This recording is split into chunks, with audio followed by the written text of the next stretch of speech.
Baby boy, sometimes drum line. Drumline, they ran that one through the mud too.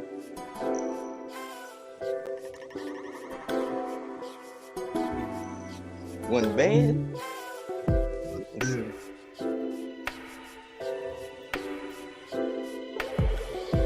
YouTube.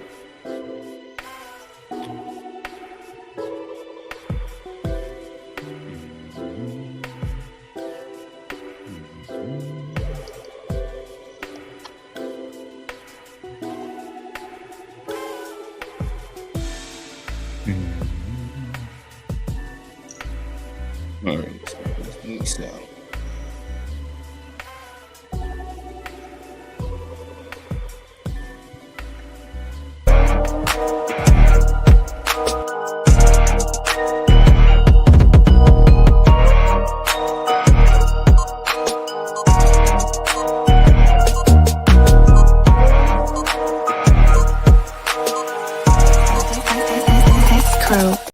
And like that, we're back with another Unpacked, presented to you by the To Be Fair Show and the GSH Podcast. It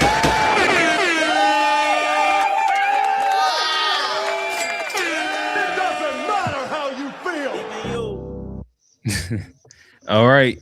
And like that, I feel almost fitting coming off of the Almost Mama's Boy podcast that we did last week, or at least it ended like that. What's better than leaving with quotes as classic as "My mama outside chasing dick" than "Baby Boy"? The quintessential hood story of a guy who has a mama that says she still need to live life. A young man. It's a coming of age story of him, maybe chasing females, Guns and maybe butter. learning how to be a man. I think it's guns and butter and a chokehold in there somewhere. Some gunshots, Snoop Dogg, bunch of random shit. But I think that it was Got a booked by reflection Belt, of BTA. what at least John Singletary or Singleton, however you say his name, how he saw the state of Black culture, relationships in the community at that point. So I think it'll be interesting for us to look at in 2026. What are some of those common themes? Are they still common themes? Did this film help or hurt? I know it addressed the whole Arrested Development, the toxic relationship, the what it means to be a man, the co-parenting, and if your mama get a new boyfriend named Melvin, how do you react? With that said, we're gonna unpack it all. But before we do that, y'all see the guys. Starting to my right, G, talk to him. What's good, everybody? It's G, host of the GSH Podcast, where we focus on family, friends, finances, freedom, and our future. Forget about everything else. Check it out wherever you get your pods. Just search GSH POD. All right. And y'all see him. Mr. Black is Gold, Mr. Mayor of Charlotte. Former mayor. Former mayor of Charlotte. A Black TV. Catch him in Egypt with a Dub C shirt on. What's going on, brother? Yo, what's up, everybody, man? Happy to be here. Happy Wednesday. And yeah, let's get it. All right. And beside him, a third of the To Be Fair Show, the host of the To Be Fair Show. Catch him riding with Benny the Butcher and Johnny P's Caddy. What's going on, brother? What up? Hey, glad to be back. Got another classic movie on the docket. I think this will, especially coming off last week, this is gonna be a good episode. Lots to break down. Lots of, we watched it too much, but it's still a classic. Well, I think you got to watch classics a lot.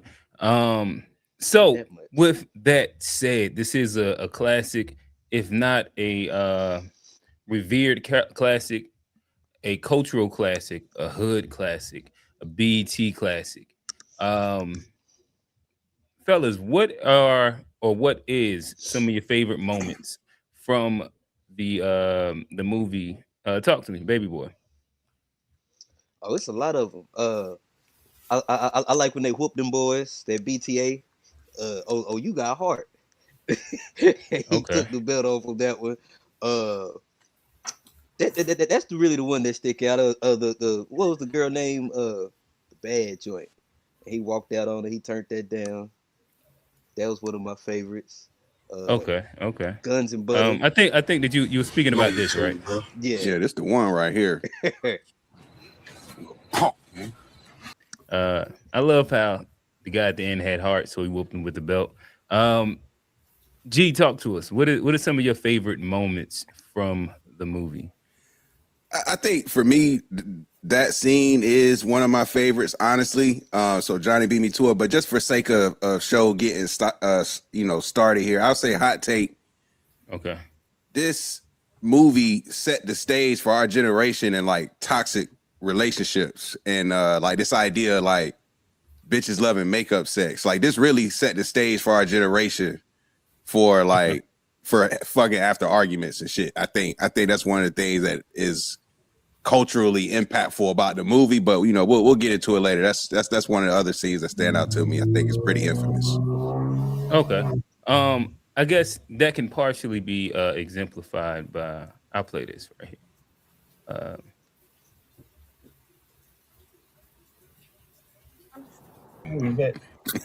All he had to do was tell the truth right there. He didn't even pop. He gave him a little head, and he told her, it's fine. Right to it. He put Pandora. Yeah, nobody. He couldn't even look at her in the face. Hey, listen, shorty named Pandora. You know it got to go crazy. I ain't gonna lie. Box off the Yeah, chain, nigga. You already Pandora's know. box. You already know that box crazy with a name like Pandora, nigga. What we talking about? Has to be. A Black, talk to us. Yeah, I mean, a lot of favorite scenes. I think my top two is probably with I guess you can call him a stepdad, but the baby mom, his mom's boyfriend, and him kind of jacking him up, checking him. There it is. Yeah, that one. All right, let me please play on it. All right, what else you got? A You gotta shoot Yeah. that nigga, man. I like that one. And I like the one with Snoop Dogg. One of them calling from jail and like Snoop Dogg is like I guess in there with his son and Yeah, he say fuck your fort. You're Yeah, not my like- daddy. he's like fuck your daddy, man. Like Snoop was ruthless, and like it wasn't until recently I realized like how young Tyrese is supposed to be in this movie. I guess Yeah, like 20. yeah, growing up niggas look much older and shit. So I'm like, oh, he was supposed to be mad young in this movie. Yeah, I guess Snoop was probably like 27. yeah, I'm guessing. Yeah, I was trying to look up the ages because I heard something about it. The only person who age they actually gave was Tyrese. They just lead on that Yvette's a little older. They don't really say how much older. And obviously Snoop Dogg. In retrospect, that nigga was skinny as hell. I'm not gonna lie. Yeah, I think That is something I forget about this movie too, though. What's that? It came out when I was I was young when it came out, or we all Mhm. were. And 20 was grown when you in high school, when you in middle school. But like when you 30, like it's a baby boy. And to but- be honest, 21, 23, 25 used to be a little different back in the day. yeah, Oh, it, Niggas was for working at the sure. back. it did. These kids ain't as mature as us, I don't think. in Nah, certain- nigga. I'm talking about before us. Oh well, Our 20 was still halfway arrestingly developed. they're 20. When Yeah. did this take place? This was 2001. Oh, okay. So But definitely before us too. I guess this leads us to this opening monologue that sets the scene to it. I'll let it get y'all opinion. That's about a minute of it. But it's the film is based off of the Francis Welsing, however you say the name, quote. What are y'all thoughts? Yeah, I remember like because they used to replay it a lot on TV, and I think for a large part, a lot of that intro was kind of cut out. So I remember not kind of seeing it till later on, Mm-hmm. and then also understanding it, knowing who she is now and the research she did Mm-hmm. on eugenics and everything. it had a much more deeper meaning than just seeming like a hood movie from the surface. I felt like he was trying to, show a lot of different messages in a way that everybody in the community could consume. So it was definitely some levels, I think, to the filmmaking.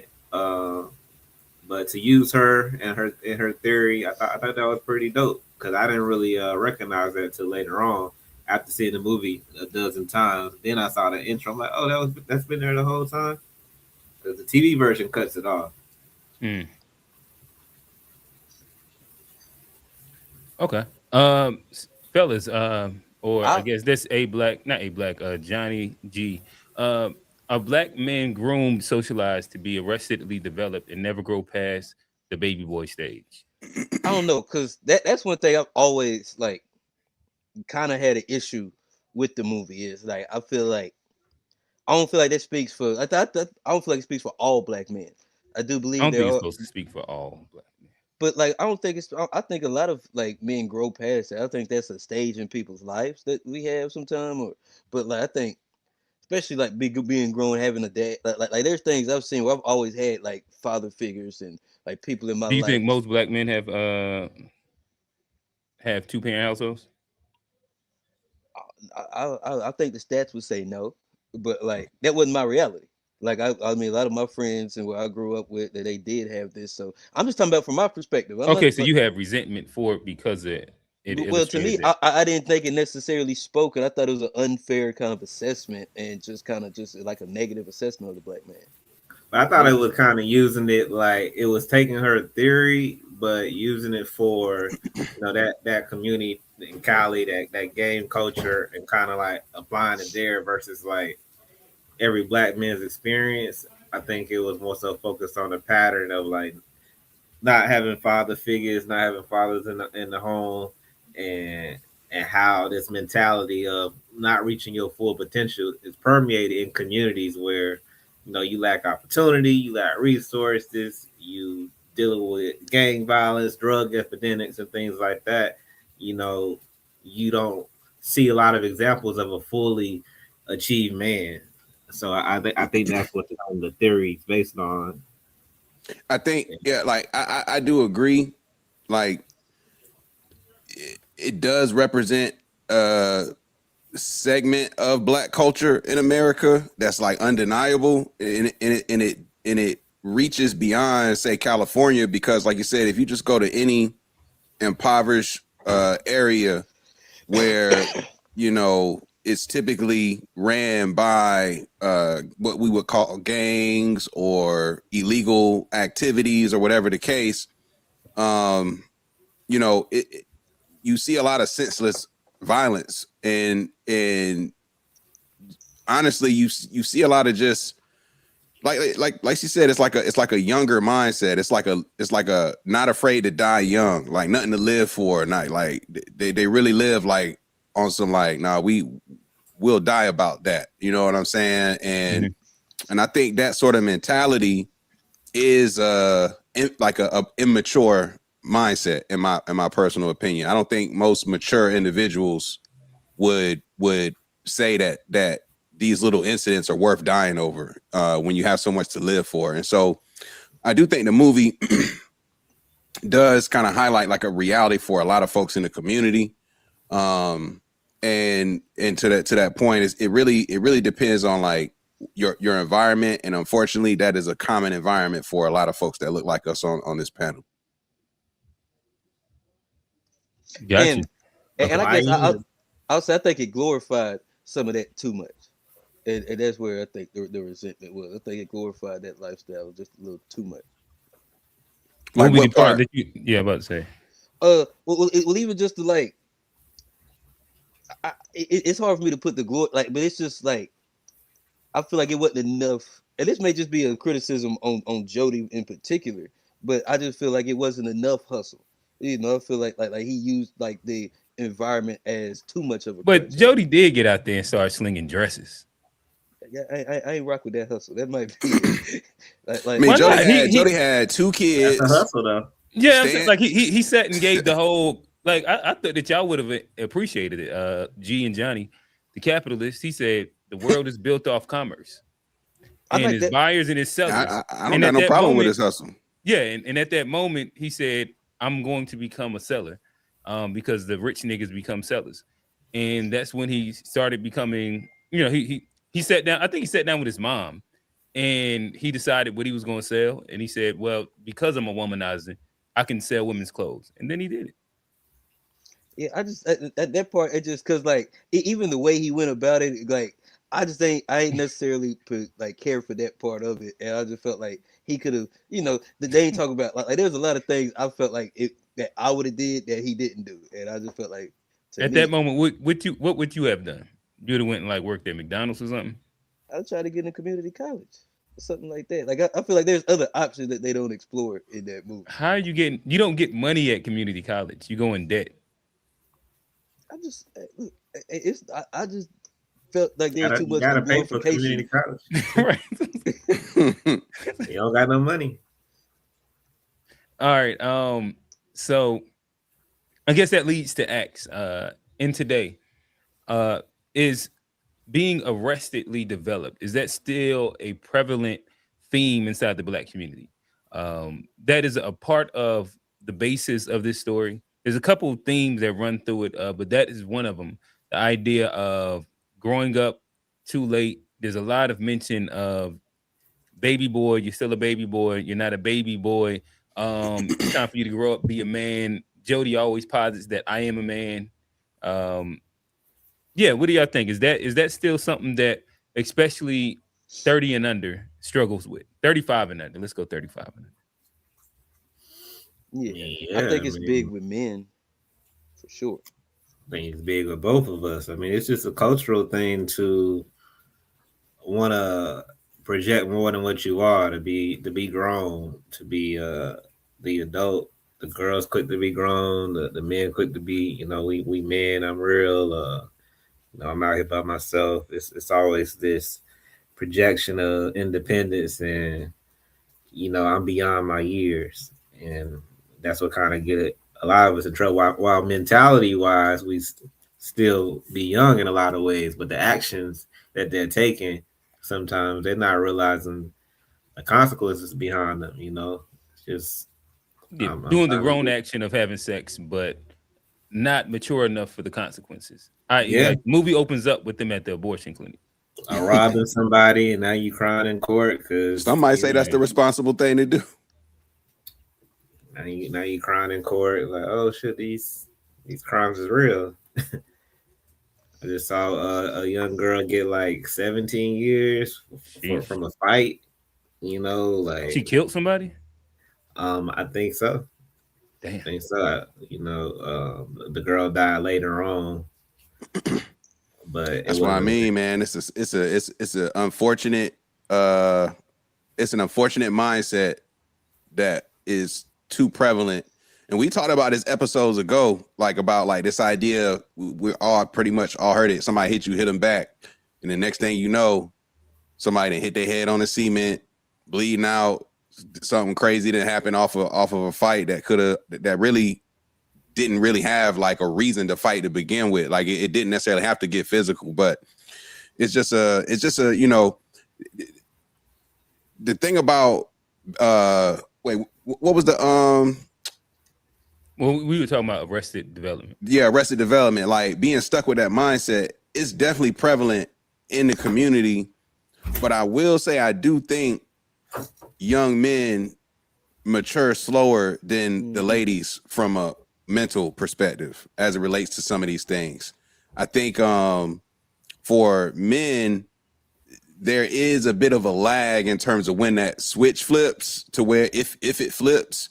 But I do think unquestionably you see it prevalent, like not just in say impoverished communities. I think you see this in wealthy communities too. Like people often get stuck like in their like, a lot of people want to relive their college years, their early 20s. Like they don't want to go to 30 or 40 or whatever the case. They really keep revisiting those quote unquote highlights of their life. It's like they don't want to move past that, and they keep chasing that same feeling like a drug. So I think it's definitely prevalent.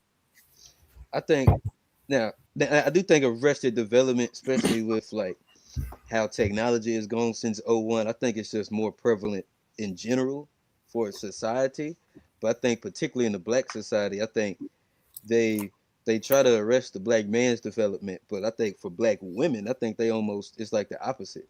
I think they try to mature. Even in this one, he said the woman is considered mama. If you look at the relationship dynamic in the movie, what's her Yes. name? Not I'm finna call her Yeah, Yvette, all the women inside the movie had their own spot.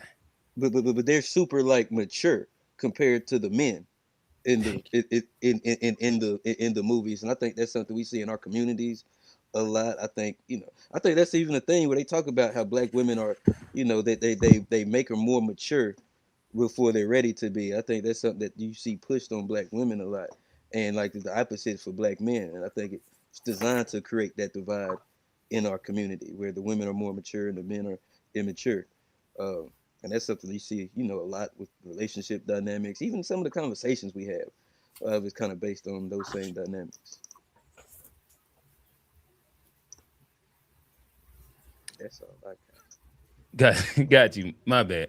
Like, Yeah, I just got some news that I was waiting for, so that was good shit. But let me ask you this.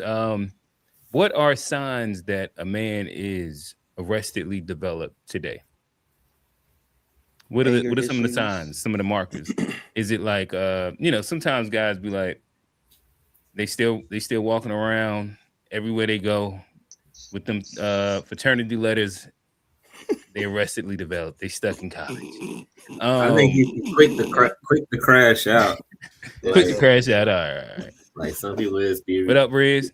ready to throw it all the way over somebody on the highway, cutting you off. Like every little thing, they're ready to reach for the tool. Hmm. Like crash out. Yeah, and I think that's the big one. That's what I was gonna say. Like anger issues, like people that are like emotionally volatile. I think that's like one of the biggest things because like that's how a child act. Children get their emotions are peaks and valleys, and I think you see that with a lot of men and like how they attack situations, especially disrespect. Hmm. People die about their respect and like that's to me that's a great like I understand your safety. I understand your people, your family, but like respect is something that like it comes like to die about that throws a whole lot out the way, and it shows that we don't have a lot else to live for if everybody willing to die about their respect. Hmm. And so to me that's one of the biggest issues that A Black had said it, but that's what I was going to is you see these explosive guys where yeah they be wilding over nothing. I dig it. Uh, so I guess I throw some things out there. Grills. Where are we placing grills at? Are I mean, we I think that's arressedly a Now developed, that's or are stylistic that's we choice. grills don't have a Feels like in your mouth. grills yeah, are grills in your mouth? universal. What we Yeah, putting? Cross that's generation. That's now that's now if you fashion. 30 plus and you don't know how to grill, You could that's be different. 60, walk in with the like and be fly as hell. Y'all rolling? I don't know. I'm not the biggest grill person. I thought that Jay Nah, Z to me, looked like a grills fool is with them fashion. grills in. Grills is Yeah, the grills problem. is an Like That's accessory. It's stylistic. That's a jewelry. stylistic I choice. think that there's some fashion that be arressedly. I thought Jay Z looked like a fool with them grills in his mouth at there's a 50, time. There's a throwing the time grills. and a I'm like, what place. are we doing here? It's a time and a It seemed place, like you're trying to be young. and I don't think it looked Nah, I good don't on agree with that. everybody. But I don't think. But I like mean, but like, Erica I'm rolling. Badu about Jay Z age, and I think she looks good with it. But I don't. Jay Z's like you're not from. It's still a Southern thing too. First, it's a Right, Southern thing, and then it's and a Yeah, like, but I right. fashion do thing. my shorty, but she about 52. but like, but Yeah, my thing was like Jay Her Z. grandma ain't gotta wear. She ain't gotta wear grills. But that's I don't know. different. That's just Jay me. Z seems Hey, like hey, he but Q, hey trying too Q, hey hard. Q. But I think there's a big difference between being arrestably development and somebody who's like fully mature, trying to hold on and not be an old person. Also, like he's 50 and he's like Okay. trying to reach back. It's different than somebody being 30 still thinking they're in But their grills aren't a young early person's teens. game. So like Yeah, it but I is. don't think that's a sign of Like arrestably the development. grills of like. Let me see your grills. I want to see. In, But in my I opinion, don't that's just know, my Jay, man. opinion. I don't see some older people. Like I really just think it's like one of them 45-year-olds. things Y'all that rolling with it's 45-year-olds with the grills. It's a I time ain't and putting place. It depends on what his bank account age look What's like. the time and place for the What is grill? bank at Like yo, account? if you just chilling casually, like Where? like On however a you Sunday. I feel a crazy night if I out, pulled up. on If I pulled Saturday. up to my son's game with the grill in, I just feel I don't know. Do you? I It's feel like crazy. is the Suns game a place to like put on your You could definitely quote get away unquote with it. jewelry and You everything? could get away with Probably it. Well, not. You know what I'm saying? But like niggas if will you try it. out Listen, on a Saturday night, the North Neck Chambers game. Yeah, if I you think out it's on one a of them Saturday night, things something like like that, you you gotta go have the style grill. to pull it off. Like it's just Yeah, like okay. everybody it's an can't wear a accessory. Michael Jackson jacket type shit. Like sometimes it look corny on some niggas, sometimes it look like costume Halloween. You know, It can like be corny. It definitely can be everybody corny. can't pull it off. I Okay. don't think it's something for everybody, but I don't think it's an age limit. I think it's just a style thing, and you know it makes sense. Now you're a renting dude, and you getting like a $2,000-$3,000 grill, then it might be Arrested Development, but then everything else is just like it's just fashion. Some shit is like, oh, that's cool on you. Some shit is like, nigga, what are you doing? But I don't think it's no age thing. It's I culture. think that It's this is a jewelry. It's better way to jewelry. put it, because like if you from the if you're from like if you one of them guys that been had a grill for a really really long time, right? I'm rolling. I get it. Like you grew up with it. That's your own thing. Like if you juvie, you BG. Miami, South Florida. Yeah, I get that. If you are newly getting a grill Your first over real. 35, I'm not rolling. First grill can't be over 35. I'm not rolling. Yeah. I'm But what if you like say you were going to like a do-rag festival type of thing? I think a this lot of nigga- that should be Going black to a what? exploitation. Yeah, I have my own different POV on a lot of those things. But I'm A saying, but that's something do-rag where you can that's a pull it real off. thing. Yeah. But it's also I'm not I'm gonna steer away from my I think opinions. it started up in Durham, didn't It before did got shot. thought it head started up there. graphics. It started Durham Raleigh head graphics from Raleigh NC. I think that the best way I can put my thoughts on Do-Rag Fest, that I think that black people can culturally appropriate as well. And to me, like that'd be nasty sometimes. And I be seeing it sometimes. But I'm we can not move talking on about the somewhere people else. who are throwing it. I'm just talking about like if you were going to an event like The that. whole little thing. You saying so even going be like bad? I ain't saying going, and you could be at Do-Rag Fest and not be appropriating, but I think a lot of it is like niggas putting on a costume. Cosplaying. That's what like that's what you end up seeing a lot there, and I'd be like, ugh, That might have been a that's bad nasty. example. That might have been a bad example. But like what I was saying is Like I mean, but they did like a gang party for like middle class blacks, and I was like, what is this? all right, man, you got like, That's kind of weird, but whatever. But like if you was going to an event like that and you threw your grill on at 35, I don't think that's the It sounds like you craziest. putting on a costume. Listen, let's get me away from People hate. don't like do-rag. Like it's like is that your style? Like is that your swag? Like some certain people you expect them to do certain things, like, and then some people are just like you can tell like it's kind of out of the ordinary for them. Like so, I feel like if it's along your style, like oh that's cute, you know, you always do some shit like. I was like, damn, this nigga Q got a grill in his mouth now. Like, and why Q got a grill right now? It just You're like, if I go popped up with your with a grill, personality. like, yeah, it just it's one of them things to me. Like, some people can pull it off, and some is like, well, you know, and then you gotta have nice teeth too. Like, that grill can be looking crazy. I feel like a lot of people get the grill to cover up the fact that they don't have nice teeth. I mean, you got them too. Them fronts. That's a stylistic choice. That's probably joints. cheaper than the opposite. Well, nah, niggas do the veneers. Trend now, removing. Oh yeah. These days, veneers are the new grills. Yeah, they get veneers. Big ass teeth. Spending tens of thousands for them joints. Them chompers. I think if we saying on jewelry, I think an overemphasis on like the gold, the big chains, any of those things. Sometimes I'll go to the like my favorite people watching spot is going to the basketball games, and then you just see like the old niggas that's walking around and kind of trying to still relive some of their jewelry, some of their glory. And you know how like the young boys, they do like the little what is it, like the Cuban link chain now, but it's kind of like tightrope necked a little bit. Yeah, it's a little thicker. I think like if you trying to do young nigga jewelry, you gotta hang it up, bro. Man, you But can't but to me, any big gaudy jewelry over 35, I think it might be time to hang. But that's But they the can't wear generation young they niggas came jewelry. from. They've been doing that like their whole life. I was having a conversation about something like somebody was a girl was saying a dude wasn't dressed his age. He was like 40 or something, but he was dressed like we dressed in 2000. Like some niggas' style just don't That is evolve. still dressing young. Like I they think not that is a dressing fair young. rebuttal. Yeah, it's like they ain't dressing young. They just ain't never updated how they dress. You know, They ain't got like, that new iOS. He's Nigga wearing that stuck. in 2009. Like he ain't. But like at the dressed same time, like, do you want an old nigga dressing with the? Because like A young everything nigga in some circle John back. Morant's look Honestly, crazy, everything too. I circle agree. back. I agree. If a Like, nigga held on to the style, now all his baggy shit is back in play. Like the Yeah. box No, cut. it's a certain way that they wear the baggy shit. You still look like a listen.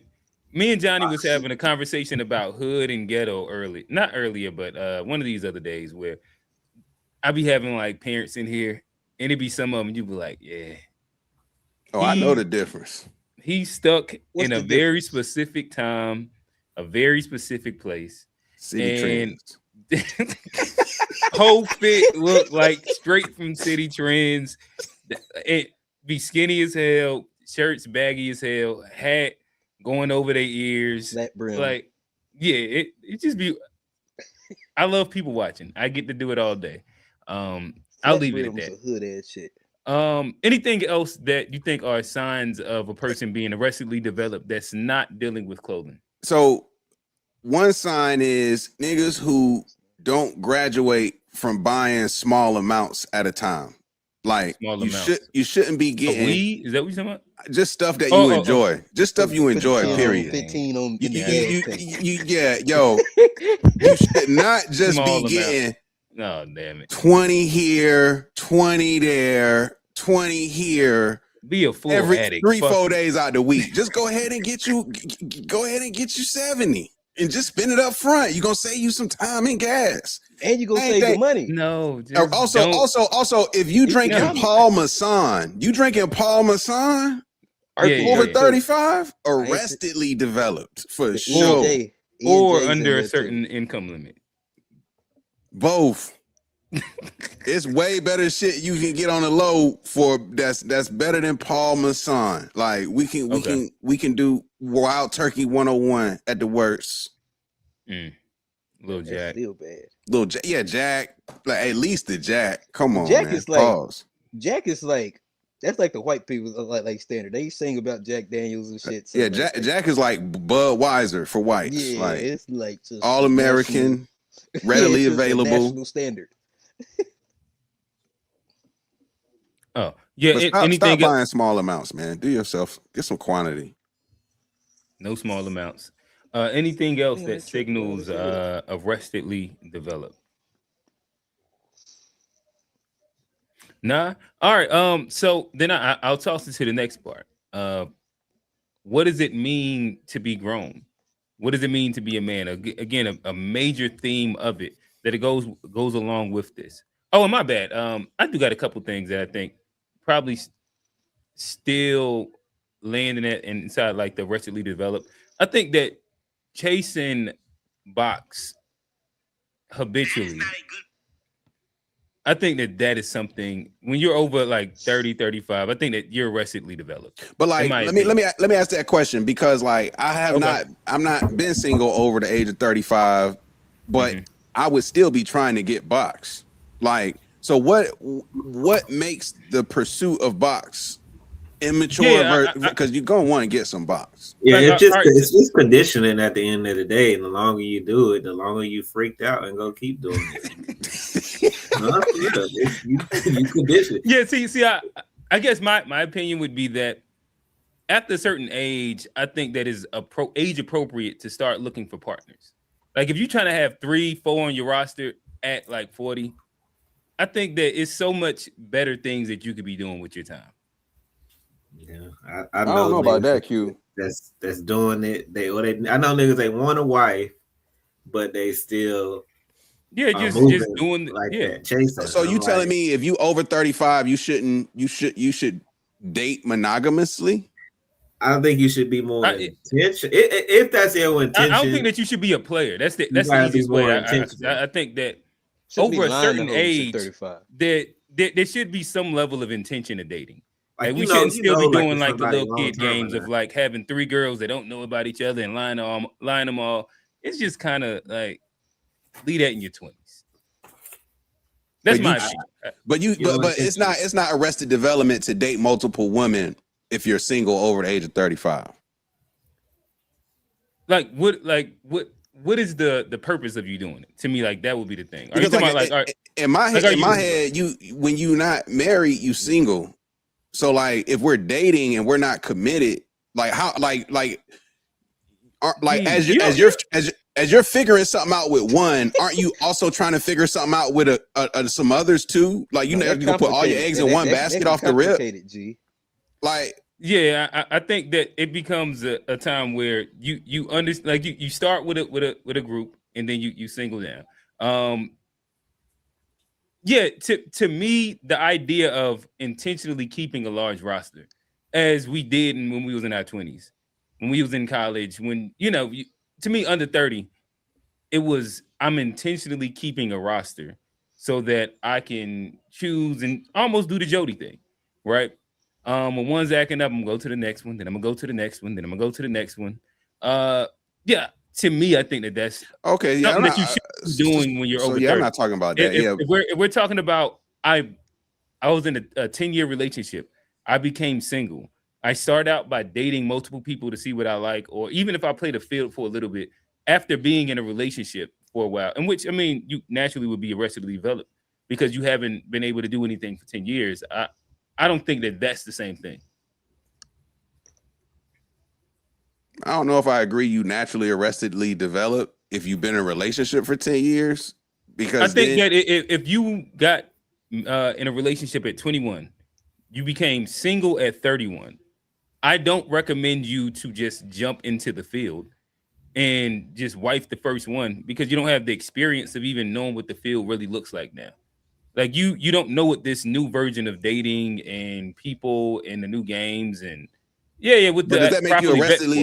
That's not arrested development. That doesn't speak to your immature mindset. You can still go into it with a mature mindset. Okay. Like I think immature and arrestedly development are two different words though. So maybe we should pull up the definition. I was pulling it up, but okay. Because like to my understanding, when you talk about arrested, it's like you said, you get stuck in a mindset. So it's like my thing is like if you get married at 21, who's to say you're stuck in that same mindset when you get broken up at 31 or divorced at 31? Your mindset has probably evolved with the relationship itself. Gotcha. And I imagine I probably was using arrestedly developed synonymous with what would be because it's not immaturity. I almost feel like it's still arrestedly developed. Maybe it's inexperience. No, if you do not have experience with what the current time and moment is, and your last reference point would be when you were 21, I think that's kind of still arrestedly developed. I guess I'm gonna stay on what. Go ahead, Johnny. The definition speaks to like the difference between immaturity and arrested development. Immaturity is based on lack of experience, poor role models, or personal choices, rather than trauma-induced freezing. And they say arrested development is often linked to trauma, neglect, or specific events during childhood that pause your emotional growth. So I think the immaturity is more of probably the better word to use, because the rest of development they say kind of based to trauma, and it's like, or inexperience. If it's not immature, it's like you're saying basically you don't have the experience to go out in the field. But they call that immaturity. Use the word, yeah. But like I mean, it's like the experience, sure. So yeah, like I said, I feel like when you say a lot of women, maybe that's where we go in circles, because I feel like if you are a quote unquote grown man on your own, and you have a rotation of people that you go kick it with here and there and have your social time, I don't think there's nothing wrong with having a rotation. Now, should you have like a football team worth of rotation versus a starting five? So The at 40 starting years five old, still how long crazy should at you have 40. a rotation? Just like forever? I It mean, like, depends on what's your history? Like, what's your intent. you got you That's got the you that, got you got that's you got the point kids. I'm You already making. been married. Are you trying to be married That's again? the point Like, that I'm saying. Like if you're still at 30, not newly at 30, 40, whatever number we're using. I think that there's a big difference so you in saying a nigga that's not been married, doesn't have a family, single if you're male, still doing the player shit from when you was in your 20s. and they Not the never terrible settled ones. down at any point in between. Yes. Okay, Okay, all hold right. on. What about this though? Because this happened to a lot of men, Uh, and like some men, like when you're in your 20s, you don't have the ability to date around like that. Versus like when you get into your 30s, you do have way more, like you got more resources, you got more, experience to where dating becomes easier for a lot of men in their 30s. And so like I think that's why a lot of men end up like sticking to it, because like you ain't never been able to hit this shot, and I get 32 and now I can hit this jumper. I'm gonna keep on taking it. And I think that's where a lot of men get kind of stuck in this. I mean, it's hard to blame uh, them. It's hard to, it's hard to blame them. there be the niggas that's still outside at 40 wearing They skinny go, jeans. Q, they going in on you in the comments about these girls, man. Say you acting like an old Oh, man out there. oh no! Listen, I'm cool with my grill take. Yeah, I'm cool. Have you if you have gold? My bad. If you have gold between your teeth, all right. I agree with that. Between your Uh, teeth. That's crazy. yeah, Unc and shout out Riz. Yeah, they not rolling. What Unc say? He said grills are not or do not have anything to do with the age. I think about it before. It was grilled, they actually gold teeth.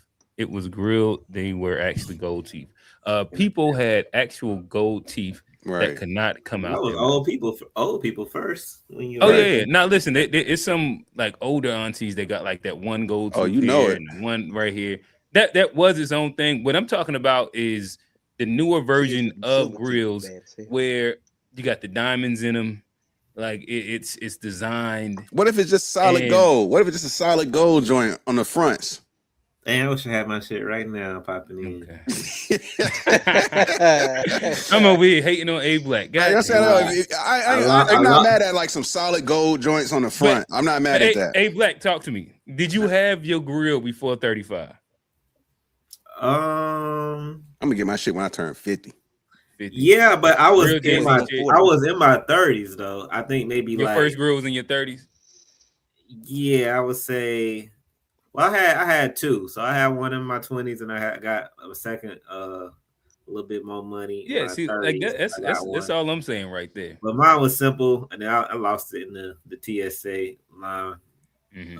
going to Chicago, and I was like, all right, but yeah, unless you get in the solid gold joints, it really ain't worth it. Kind of uncomfortable, tastes bad. If Mm. you get the solid pure gold, it's cool, and pop them out, clean your shit, so your mouth don't rot. I wouldn't do permanents and fronts now. It's Hell like no. But you wasn't over 35 when you got your first one. nah. I was late 20s though. I was late Mm. 20s. Um, but yeah, I've had two sets, and you get older, your mouth might shift and shit, so you might have to get reformed, reshaped.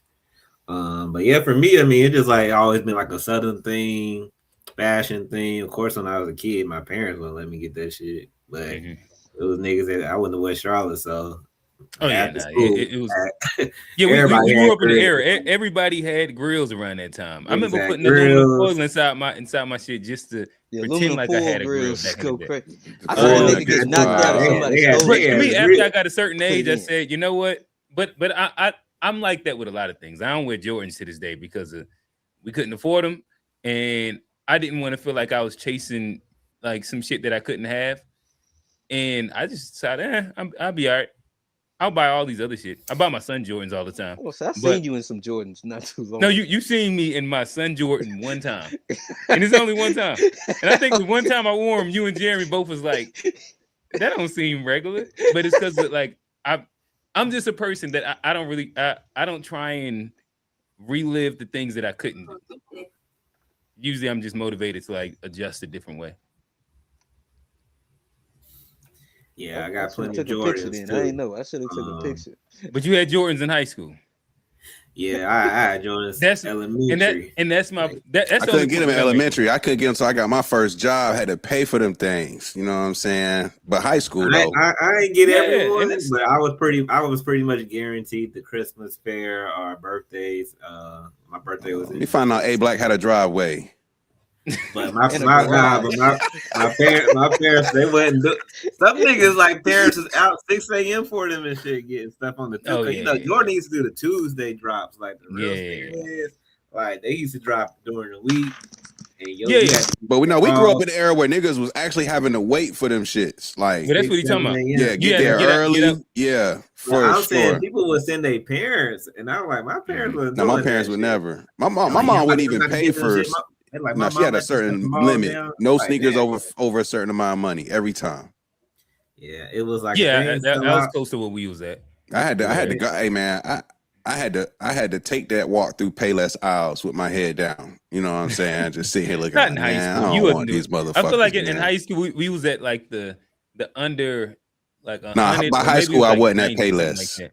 Elementary Um, school though, I was always at the fucking and Payless. that's why nah, we ain't Air play that. Force Ones was such a crucial piece of Oh, black culture Nelly. because you can get that for $75 at the mall, and you'll be smooth. You can get the black pair, and then you can get the white pair, and you pretty much decent.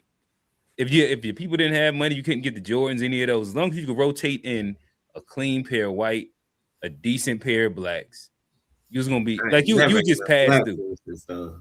Like when No, you was Black younger, you ain't Forces get were the black. shit at one point. Yeah, when you was younger, you ain't get them. I know it got Hey, stigmatized Black later. Forces were the shit. You had to have a pair of black all Yeah, blacks. I I had had the all all black. whites. I had the You got to whites. have Had both, the really, crispy whites and crispy blacks. yeah, Yeah, you had to go back and forth. but back and That's forth, what we yeah, did Yeah, yeah. blacks. with the slouch socks on. That was The a short. I Black don't know. I Forces think were that was a Charlotte definitely, thing, but yeah. but Now, if I before had it became Carolina blue in it, I had a everything with a Carolina blue. street item to rob a nigga, Black Forces was definitely like a outfit staple. Like I got the crispy Black Forces on. Nigga, I remember it. And then shout out to the sneaker man. I think that was around like 06, 07 when they started selling Jordans out. Not Jordan, but they were selling Jordans out the trunk too. But they were Oh selling yeah, forces out the trunk. we had the Um, barbershop hookup, man. yeah, that was the time to be alive as well. We used to be getting But them joints a week early. Like, yeah, how you get them? Like, man, you had to niggas be hitting the truck, finish yeah, line plugs. Like, yeah, man, that they was the don't time to know. be alive. That's when your shoes meant something when you had them. Like, man, because it was a process to get them. I Now, agree. Like now back you when just you got had to enough really money. order You the can, vapes off the internet before you yeah. ordering shit off the internet was a thing. Yeah, and when they I, were sold out, they sold out. Now it's So like shit. I missed the drop. I can go pay extra 50, extra 100. I can get them. Everybody was waiting on Monday who walk in with them shits from the weekend drop. It's Yeah. like, damn, you Walk got in like the the Power Rangers. Everybody got this crazy. shit. yeah, Yep. yeah, we ain't have Everybody money got for this that. shit. Little I was Old Navy T-shirt on. Niggas ain't really care about the You got fit that, much back then. Little polo, man. little Old Oh no, you Navy. just needed a tall T to I be thought niggas with honest. Old Navy had money because my mom would Yeah. refuse to go to Old Navy. I was like, Yeah, damn. we was tall T in it. It was Foot I was Locker tall like, I T, thought Old and then Navy that was moved a to the luxury. gas station tall T, and we was turned the thick neck gas You ain't station even tall have to T. match. You ain't even have to match your J's when you was a kid. You just wear them Oh shits with nah, any fit, same any pair color. all year, nigga. Every fit. You just All throw right, them fellas. shits on. So speaking of kids and mamas, moving forward inside the conversation, I think that a big part of the movie dealt with this idea of getting kicked out the house. He talked about his brother Ray Ray. Ray Ray got kicked out last time mama got a boyfriend, and Ray Ray died. Hey mama, I stand on mines. I ain't about to go die. But that was a big thing in Jody's mind, getting kicked out the house because his mama got a new boyfriend. Let's start here first. What is y'all thoughts on kicking your kid out the house? Is there an age that they should get out? And is there an age that you're going to let them stay until?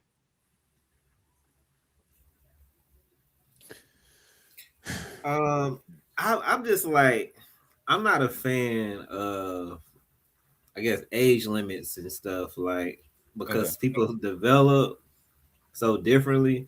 But as far as kicking your kid out the house, I'm I would only use that language if like they just completely disobedient, rebellious, not trying to listen to rules type stuff. But I feel like you got a good kid, functional, like you should be trying to keep them close. Um, build wealth, let them build their wealth and go out into the world when they're ready versus like putting a number on it. Because every 18-year-old ain't different. I've met some brilliant 18-year-olds that like can travel the world by themselves and backpack and can like really navigate. And I know some 18-year-olds that got a Yeah, 14-year-old mindset, So it just I kind of get depends on if you train your kid to be ready for the world. Cause like I've seen it. I've seen it be possible. I've seen some 18-year-olds like you don't need college. Like nigga, you ready? You ready now? And I've seen some like I don't know how you gonna make it in college. Like, yeah. so it's just about how you raise them. You can't baby kids, man. Like if you really start treating the kid, I want to say treating them like an adult, but like a intellectual being, you'll be surprised at how advanced. Like my boy Mark's son is reading at 3 years old. Like he be putting this shit on the ground. I ain't never seen no shit like that. But him and his wife, they don't talk to their baby like a baby. Like they talk to him like almost like a grown man. So then you Yeah, now see him doing around stuff. three, you can, yeah. Well, go into what you was just saying. But yeah, he's like reading like on a 7, 8-year-old, like clear Mhm. sentences, not no baby talk. Like Yeah. I'm like, this shit is amazing. And so like a 3-year-old, imagine how advanced an 18-year-old is when Mhm. when they are kind of presented with the same thing. Because sometimes we over shelter kids, like, oh, just a kid, just a kid, just a kid. But So, A Black, you before you keep going, I want to ask you a couple things. You went on two different parts that I want to ask you questions about. One, all right. So I want to see where you lay at the extremes first. So 40 years old, do you need to be still at your mama's house? do I need to what? Do you still need to be at your mama's house? It depends on. So yes, still. Okay. No, it's not yes or no. It's a Okay. No, but depends. he said it's an extreme. It's an extreme. So But you that gotta might you not be an gotta extreme. you can't be gray. You gotta be black or white here to see like where you lean. Is 40 a hard line? Yes or I, no? ideally, no. If you've never moved out your mama house, you can just stay at your mama house till you're 40. How That's still Hard big is good. her line. house? How big is her house? Like a regular Jody house.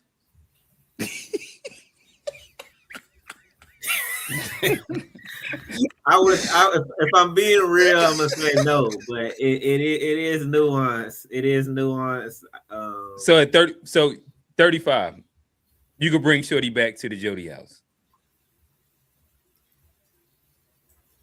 I mean, you can, but how long is short? How much you gonna keep coming back? Like what's the Oh my dynamic bad. at that house? This is a better way to frame it. Would you let your son bring like stay in home till 35? Like he's never left ever. Never left, yeah. And Q, you saying today like free of charge, no rent, no contribution, just in and out as he want? Like are they like paying some bills? Are they just there living? Mm. That's why I Like say what's it's the a lot of extent? nuance. So let's just say it's a normal person house. So we're saying 2,000 to 2,500 square foot house, and this is a full family. So we're talking about mom, dad. Maybe you got like 3 siblings or something like that. Yeah. Let's put it there. I think that's a good space to be at. At what age should you have to move out the house? Can you be 35 living with mom and dad inside a 2,500 square foot house?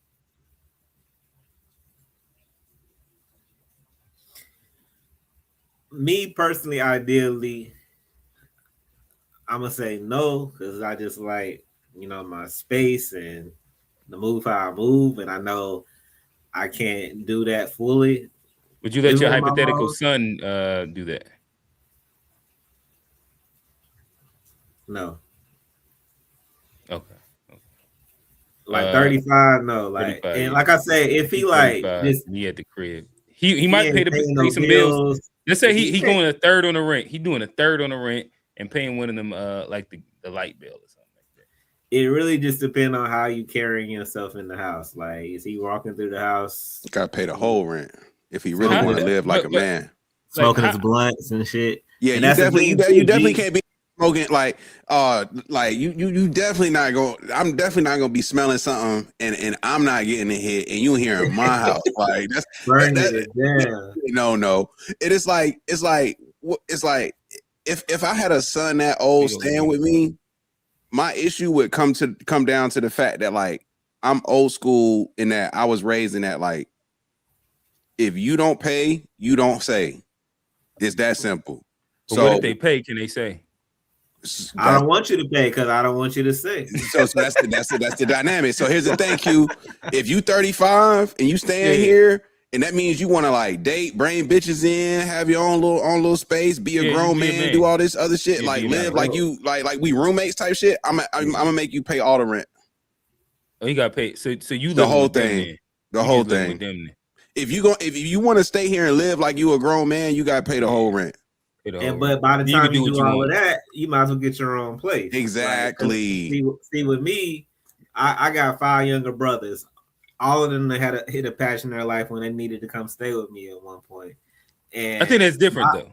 but Temporary. I know, but it's Temporary. my closest example. But usually that's what it is with the adult. But even if they were permanent, Mhm. if they were able to like We just live talking by about my like staying rules, at home, like you fully nested, I don't know, never man. left. It depends Maybe on how maybe you went to cool we college are. and you nested again Now or I'm gonna tell something you right like that. now, if you're not even gonna make it to 35, if No you out 35. here not even like with no ambitions, no Yeah. like you not swinging for nothing, you not No, interviewing for nothing, you not no. putting you not trying for nothing. You They just might have like there won't be no just a chilling. solid job, like just a regular job, What does that mean? whatever regular mean. So you had the same job from 20 to 35? Amazon, No yeah, promotions, no raises, no a little lateral manager, movement, a little vertical manager, I don't know. Let's movement. say just the average guy make a little manager 45K, shit. 50K. I'll be more open to my 35-year-old daughter Mm-hmm. than son because I feel like part of the development as a man is for a time going out on your own and doing things out on your own. Now there comes a time when you need to come back to get back on your feet. That door is always there, but I don't feel like we fully develop as men Mm-hmm. until we go out and do something on our own. I Like agree. as long as you got a crutch or enabler or something, you're never going to fully reach your full potential on like who I can be. Because it's something about achieving stuff on your own that unlocks something in you, and that's why some men are not men because they haven't achieved on their own independently, Fought no successfully, adversity. no adversity. Had So to if you had to just just go figure some shit out. always at home, mom cooking, dad paying rent, y'all Mhm. got a graph, you have no He not living off responsibility. McChickens in a can of string beans. Yeah, you He don't handicapped. understand. So you got to Yeah. see the world. You want to raise your kid to the point where they're thirsting to leave. Like I want that in my son. Like I got to get out of here. Either Good. that or you That's got how to you see him should struggle feel. just a little bit. And Like I set don't up. want you to struggle. I'm gonna guide you, but I want you to feel Nah, like I there's probably more want you to out there struggle for just you in the world. just Go get enough. it. You want some struggle because everything's relative, and you want the struggle because you need adversity to fortify you as a man. Like it's Mhm. tough to trust niggas that ain't been through nothing in my personal experience. And that's why I don't fuck with a lot of niggas because I Mhm. don't know what they've been through. I don't know their background. I don't know how quickly they'll fold under pressure. Mhm. And it's really only a handful of niggas I grew up with that I could trust on a given day out that like, if something goes down, I'm not like second guessing. Is this person going to do this? Is the person going to do that? Like, I feel like as a man, you gotta, if you haven't bounced back from some adversity, you probably gonna fold. Like I'm sorry to Yeah. say it. Like you probably gonna fold. Figured some shit out in the clutch. I remember I didn't necessarily understand it when I was at the moment, but I remember when I was coming back from I was living in Durham. I had to be early 20s still. And I was coming back from Durham to Charlotte, and I ain't really had like deposit money for the new spot. And I hit my pops up and I was asking for it. And he was like, "Hey, you got little brothers and sisters. Like they got to eat. They got XYZ, and he made me go out there and figure it out. And I never was like actually mad about it, but it was like, man, that option isn't there. But the reality is that I'm sure if I like really needed it, I could have probably got it from him, or I'd have just, went the back way and got it from my mama. But the reality is that it made me go and figure some shit out. And I had to figure that shit out really, really quickly. And then once you're able to do that, I know that for me, that'll be a moment if I'm a dad, I'm like, all right, good job, son. You got the job done. You didn't need me as the crutch. You went out in the world, and you know what I mean? In hindsight, I know my pops definitely did that a lot of times with me and my older brother for sure. Like, I'm gonna throw you out there and I'm gonna see if you can swim. If you can swim, cool. All right, now I know I got somebody that's a swimmer. And if you happen to have drowned, there would have been a safety net, but you didn't drown. You know what I'm saying? It's like, yeah, I agree. You gotta let people fail and figure things out versus like, some parents won't even let their kids, like, it's a lot of parents that do their kids' homework and shit like that. Yeah, you can't. Nah, I'm never, not one sentence, not one paper. Like, I'm not doing none of your homework, nigga. No, you can't do that. I feel like that's something that the mamas will do. And we'll get to the mama's boy conversation in a second. But G, just running down, 35. Hell cool. Cool to have nah. nested. Hell nah. Cool to have stayed nested. At what age? 30. Nah, 30. hell nah. Hell 25. nah. And we're saying, and just for clarity, we're talking about somebody who just stays at home. Yeah, like they just stay at home. Like they've been You're there. not, and you didn't even go to college. No school. Let's say even if you went to college. So you did at least go have a college experience for 4 years. And then, so you and back then you at came home back 21. home. Yeah, 21, you back at home. And now I give you 25. I give you 25 for sure. 25. Okay. For sure. But so I gotta see something at 25 to that because I look, I respect, like, okay, you go to college, you're trying to figure shit out, like life is expensive. I do want you to try to save some money, get you a nest egg early. Like, I'm gonna try to do all these things to help you set up, but at the same time, like you saying, Q, how your pops, I'm gonna allow you to slip and fall from time to time because I'm not gonna carry the weight of this. This is your life. These is your decisions. You gotta have to live with them, not me. So like, I'm not gonna be here to save you every single time. It's just the reality. I don't even want you to think that I'm here to save you every single time because now you become handicapped. Now you can't figure stuff out on your own. Like, and I won't always be around at the end of the day. So it's like, nah, I'm still trying to raise somebody who's can live and provide for themselves independently at the end of the day as a man.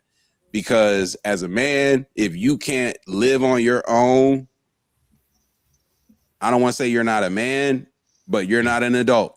Okay? Like, you're a boy. Okay. You're a young man. You need to be able to live on your own. And if you go to school, you put in your time and you don't fool around. That's another thing. Don't fuck around, go to school for 7-8 years, spending all this money, wasting time. And now you want to come home at 24, just graduated because you took 7-8 years to get through undergrad. That's not acceptable. You definitely got till 25 to figure something out. But I'm generally thinking 25 is a good age to where, like, I'll make that clear. Like, I'm going to work with you. But at this age, around 25, you should be looking to transition out of the house so that you're on your own moving forward. That's not to say you're just going to be, cold, but I think 25 is a fair age.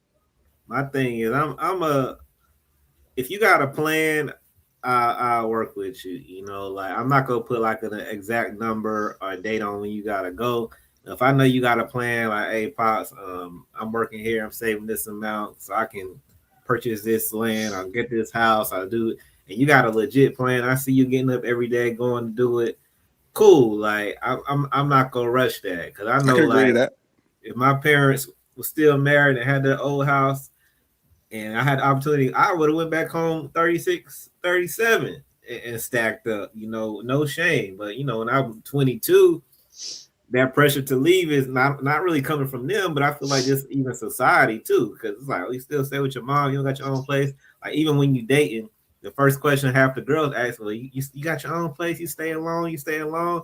So as a man, and we just talking about chasing the ass earlier, you're a lot of your motivation to be independent is to Just be to able get to the fuck pussy. freely. Yeah, that's You true. know, That's like that a was lot of actually like niggas the won't admit most that, but it's like, damn, if I get my biggest own motivation. place, girls come through, and then don't be a drinker or a smoker too, and add that. So it's like a lot of times we're not moving off independently. I feel like for the right reasons. It's like we want to be able to fuck around.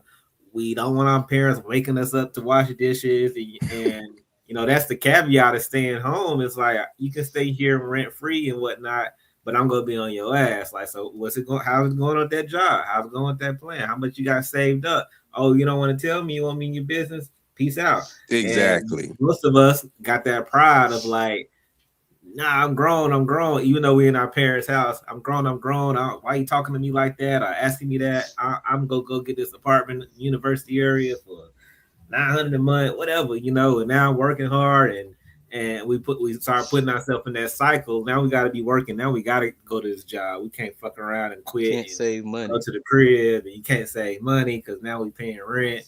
Because we equate freedom to being grown, and you know, doing what we want is real big in our culture. I'm gonna do what I want. I want to do what nobody can tell me what to do, and we kind of make a lot of decisions rooted in pride and not like logic and plan. And our parents be just as prideful as us. And a lot of You times know, they I will take your ass on and go. Like, and it's just like a cycle of and like let me We let got me I let gotta me ask you the question, though, Johnny. I gotta ask you the question first so you can chime in on the question. So the question is, you got a son and he stay with you. At what age will you say like he can no longer like just stay rent free? And again, like he maybe went to school, but like, would you allow your son to stay with you rent free at 35? Let's start at 35. That's what Q was saying. Would you allow your son to stay with you rent free, no problem, at 35? I mean it just depends on it just depends. I mean, if he had a kid and a job and he had, there's circumstances where I could see that happening. But But like if he never left the house, like it'd be different. Like, but like if you've been outside doing something and you hit a rough patch at 35, no, not yeah, a rough patch. I'm talking about like he's lived with you from oh zero. until He 35. went to college, then came back home, and he's still at home from the moment he graduated college all the way up to 35. No, I wouldn't let if he was married. Yes, if he wasn't, nah. Wait. And So G, is there a point where you look at yourself and be like, "This is my fault"? yeah, I would feel terrible, nigga. Hell I, yeah. I, I would feel like I fail. I would feel terrible. But hold on, Johnny. You're telling me you would let your son stay with you if he was married, but not Probably. if he wasn't? Because I think that means you actually doing something. Like you like So if hold you're on, doing Johnny. something. Hold on. If you're doing something, if you're Let me doing tell you something. something, Let me tell you something. If my son ever see this fucking clip, Uh-oh. What's happening? nigga, don't you ever in your life think you gonna get married living on my payroll, nigga? Because once you get married, you are officially out the house, off the payroll. You are a man's man when you are married. You are but not see, living here. hey, Like, but see, I think that's a black thing only. Because like I've seen, nah, I know, You know like niggas that's married and live at their mama house? like not temporarily, I do. I mean, but I've not they, seen, for like a they got transition. like, I know that Reside. they lived, that they did live outside, but before they got married and they moved back in with my boy TJ, like and he like was very happy. Don't say his name, I boy. do, but they I got don't work like with him no more. I don't work compounds with him and no shit. more. Like it's Like, you cool. got, They Like probably got land, yeah, a you got family space. house over here, another house over they here. got paper. Like if you Yeah, paped but up, we also gave like an asterisk. We I don't talking know about where y'all regular went, niggas. but we You gave an said asterisk of baby like not Morehouse. all on hard times or move Jody back. house. You got Jody But house. we talking about if you've never left the nest I mean, it'd and be then you hard for me just just to always kick live them there. out though. Like I don't know. Like it'd be hard just to kick like a child, But you would my even let kid this out. nigga get married and stay at home? I'm saying, but I think that's because if you're married, like His there's some kind of priorities off. responsibility that comes there though too. You're not just outside doing crazy stuff. You got a wife that you got to be responsible for. You got a kid. Like, I think that makes you a better So that person to wife live with. living in like that. What are whole you bedroom with responsible y'all? for? And I'm paying your rent. I mean, if it got space, like you can go live Like on I the don't other even side of the understand house. I don't even understand the logic. Like you're staying with your parents. Your parents are paying your bills, and yet you're gonna Hey, marry a woman So, that hey you're Johnny, can I responsible do for? this? Can I do this for you? I'm gonna just do the same thing that I did to them. 40 years old. Is it like are you cool staying at the crib, and or if you have a son, them staying at the crib? I mean, I wouldn't be cool with it, but I wouldn't probably kick them out either. Like, especially 35. if he got a son. You talking about him and the kid? No. I'm just like your son or you. At 40? Oh, at 35? At 40, you said, did you say it's cool at 40? Then I ain't gotta Oh, ask no more. nah, yeah. I mean, it's tough just to like. I don't like to kick people out. I think it's just hard just Like to just have kick a like nigga just out. missed it and then never leave. Yeah, I don't know. It's tough. It's a tough one though. I get it. All right, It's so let's tough. go 35. What about 35? And should he stay? You talking about my son still living with me while he's 35? Mm-hmm. I mean, it's gonna be tough for him. Like, Drinking your Modelo's. it's gonna be tough for him. Nah, you gotta get your own Yo Modelo. buzz balls. Nah, you gotta get your own. Matter of fact, you should be buying some. You should be bringing some to the crib. That's what I'm saying. You should be bringing them. But I mean, it's gonna be like a conversation. But I don't know if I'm just gonna be like, all right, you're 35, get out the house, you know. But like, there's gonna be definite conversations that we, you know. It's- Wait until 35 to have that conversation. It's crazy. Well, that's what I'm saying. it It's is. not- That's what well, that's true. That's Man. true. It's 35. That's crazy. It's just But different. like, but no, but that's what I'm gonna say because I got Hispanic friends. I know where they live in the house. There's 4 generations that live in the house, but they paped up. Dude, about he almost 29, but he might be 30 by now.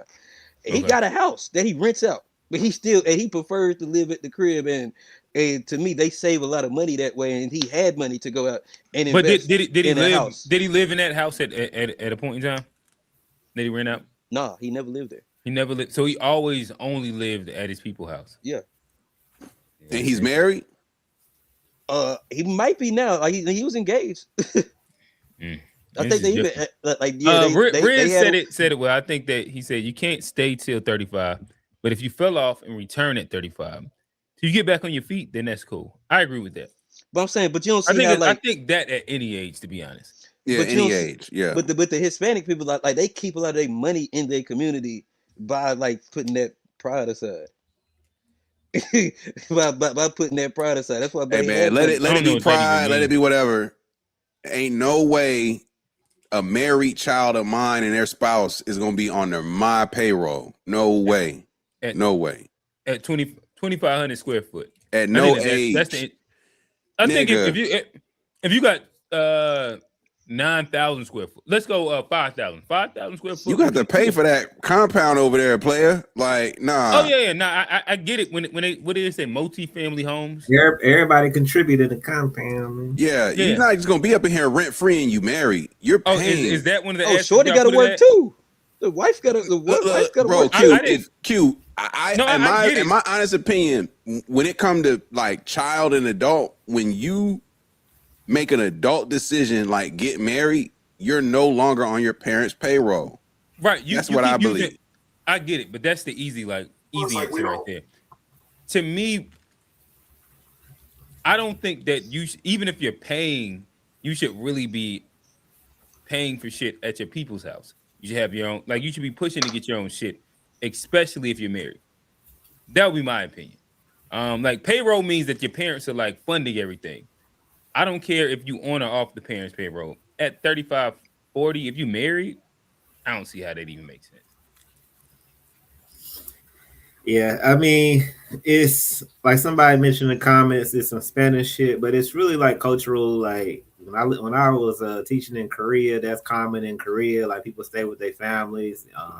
It's very Western in general. Just kind of going off on your own and getting your own place. Like if you don't stay with your family, you stay around them in like in the community and that support system, Yeah, that like makes sense. that whole tribal mind state is, worldwide. Of course, in Africa and the Middle East, I know in Egypt, you get married, they They just send them niggas build out they to go just build fight. another level on top of the crib, and that's where you and your wife stay, and they just keep building on that. They don't move away. They just keep They building move up. up, moving Yeah, on up. building around. Oh yeah, And well you see that like up north, but I think that's different as well because when you have like those multi-family, multi-level houses, like it's just different. Like you have your own house on It's that like an floor. apartment at that point. Yeah, like it's like different apartments as you're But if kind you're of moving. not paying for it, though, it's the same concept. I imagine that in all these scenarios, the people are paying for it. You Well, shouldn't. a I lot just of don't think times, you should be if it's a forty. lot of times it's family owned land or compounds and stuff, and that's what I'm saying. You stay on it and you kind of build your And own piece to everybody's it. paying something. I Yeah. think Yeah, that's or a no. better It's concept. either everybody's paying something or nobody's You paying might pay the anything. internet. You might pay for food. But the actual property might have already been paid off. That granddad might have paid that off or Yeah, something yeah, like that. but then that's again like that's a completely different scenario that doesn't necessarily exist a lot inside like America. But even Yeah, well, I yeah, mean, yeah, I guess if you have like homes that are paid off, but still with that, everybody's either equally paying or equally not paying, and yeah. then It's a I'm lot of sure you're shame. familiar with I it. think there's a lot more shame in our culture for being home, especially as men. Whereas in a lot of cultures, it's looked at more like you are contributing, you're helping, you're giving your parents reprieve, and it's not looked at as a negative thing. But Here, I feel like what you explained was different than the scenarios that we're putting. Like whether you're yeah, building a yeah, house yeah. on That's what I'm top of. saying. Like here, If you did that that over there, that's that's Africans, that's not you'd really be rolling in. preached here. Here is like men supposed to kind of leave, go on their own, build their own, not kind of build upon what's already been built. It's like you go do your own thing, start new. And a lot of us don't got anything to build upon, so it's kind of been like generations of having to like, well, it's our turn to try. But eventually, I think you want to build something that's stable that your family can keep building on. You can come and leave, but you always got somewhere to come that somebody started and they built around. So I guess correct me if I'm wrong. You've traveled more than me, but typically, even inside whether we say like African or that like whichever culture you want to point to, there is always still rites of passages for men to go out and like whether you're going out into the wilderness and you're going to go defeat this XYZ, Yeah, or like yeah, there's these like tests to manhood. But then yeah, even so, once coming back, especially once you have like a family and a wife, maybe you're on the same land, or maybe you're like inside a compartment that's above, but there is the idea of having your own to build your own family. yeah, Um, yeah. I mean, of course, once you start having kids, that's really when I feel like a lot of the separation begins. You need your own mhm, hut. Like you say, you're in land, but you go build your own hut. Your kid mhm, crying or taking care of breastfeeding or you having sex, you know, you got that privacy of it. So yeah, for sure. There's definitely rites of passage for men to kind of go out and be challenged to kind of show that they reached a milestone. So that exists everywhere. I think it's just societal in our society, and also everything leads back to capitalism. The more mhm, people going off on their own, the more rentals you got, the more houses you sell, the more individual things people buy. Like mhm. so that individual mind state is good for capitalism. Group economics is not making as many billionaires. Mhm. Yeah, that's socialistic. It says it's funny how you brothers can take in a woman with a child, but you brothers will look at a man funny moving in with a woman with his child. These women got y'all messed up. Is that something that anybody has said? I don't know what he talking about, but I ain't moving in with no woman. Yeah, Definitely not maybe no I What said kind it of when I flag Mississippi. is walked that? away. Huh? What kind of flag is that? Like an Oh, FBA flag. I don't know. is that the new FBA flag? North Korean FBA, Where you from, bro? Japanese FBA. I don't know. The crazy part is if a woman was a billionaire, she would still want you brothers to work. But if you was a billionaire, you could tell your wife not to work. I think that's a red pill flag. That's what that is. Yeah, I mean, what he's saying is true. I don't know what he got. What we saying? Maybe you responded to something Nah, somebody said listen, we earlier. just but listen, we talking about baby boy. Tyrese was giving you the blueprint. Oh, you got if you pop good enough, she Gotta gonna be knock the all right with bottom you out dropping that her off and motherfucker. picking her up. You could even put the little Dayton's on a Yeah, she Honda. let you drive the car. Let you drive the car the whole put thing. 10 in it on the way home. Listen, we'll have to say pause everything else after this. So I ain't even gonna go there. But like if you have the proper leverage, I don't know. If you were smart, we're my bad. We If you were would. smart, all right. Is We that what would. they're trying to I'm say? pretty sure they like. If Okay. we were smart, yeah. We would stay home longer to save money for everybody. I think I it's a agree with typo. that. I think that 25 is like a good threshold, though. Costa Rica, okay. Yeah, when I lived in Korea, the women don't move out till they marry, and they be stacking up their own money in their households. And they come into the marriages with like bread. In which I do think that women and men staying at home longer is different. A bit to what G was kind of saying earlier. I think that there's a different dynamic to it. I don't think most men even care if they woman that they're dating is staying at home with mom, dude. No cares at all. I prefer that. Actually, yeah. I'm gonna stay on that ass. Hey, mama, what she doing? Hey, mama, where your baby at? And don't let mama like you, but she like the police. I'm getting mama numbers. I need that. Mom be with her mom and her dad. They look out. Her dad text me quick. She can't do nothing. That's That's hilarious. You see what she wearing going out? Like, yeah, I saw Papa. Like, I saw. Yeah, that's funny. She stayed. A girl to stay. I just saw a meme other day. Girls to stay by themselves. Be out here get fucked. Like, what? You staying by yourself? If she got her own house, that's them girls be getting it in. You either got to be over there every night. You got to be over there every night. You know they grown. Independent woman. I done had some girls. Yeah, that's nice funny. houses, nice good Wi-Fi, clean cribs. Like, you got this to yourself. So, hey, Black, you say she can't have no Wi-Fi. Her own Wi-Fi. She got to be on the parents' Wi-Fi too. Whatever shit, but that's safe. Parents, you know where her ass at. You know she ain't bringing no other niggas over there because the parents ain't gonna have that. That's funny. It's interesting. It's an interesting point, but it's funny at the same time. Basically, you get a girl that stay with her parents because that essentially puts more of a guarantee that she not out here being a hoe. Yeah. Unless she never at home. I mean, but you FaceTime her something when a girl live by herself, she always falls asleep early. Like, bitch, you is not sleep. Who go to sleep at 9:30 p.m. Yeah, your ass. They be up late, nigga pulling through. They hit you in the morning. Good morning. Sorry, I fell asleep. That's the biggest. That's like might be the number one lie told in America. Yeah, we all done told out. I fell asleep. It might be the number one lie in America. I ain't have my phone. Phone died. All right. My shit used to be like I dozed off. I used to have narcolepsy back in the day, boy. Damn. Phone died. All right, so if we continue down the road of the conversation, another big theme that was nobody have a charger. Another big theme that was inside the movie was the whole mama's boy angle. Jody, I think that Yvette started off saying like he don't want to move with me, he just want to live with his mama.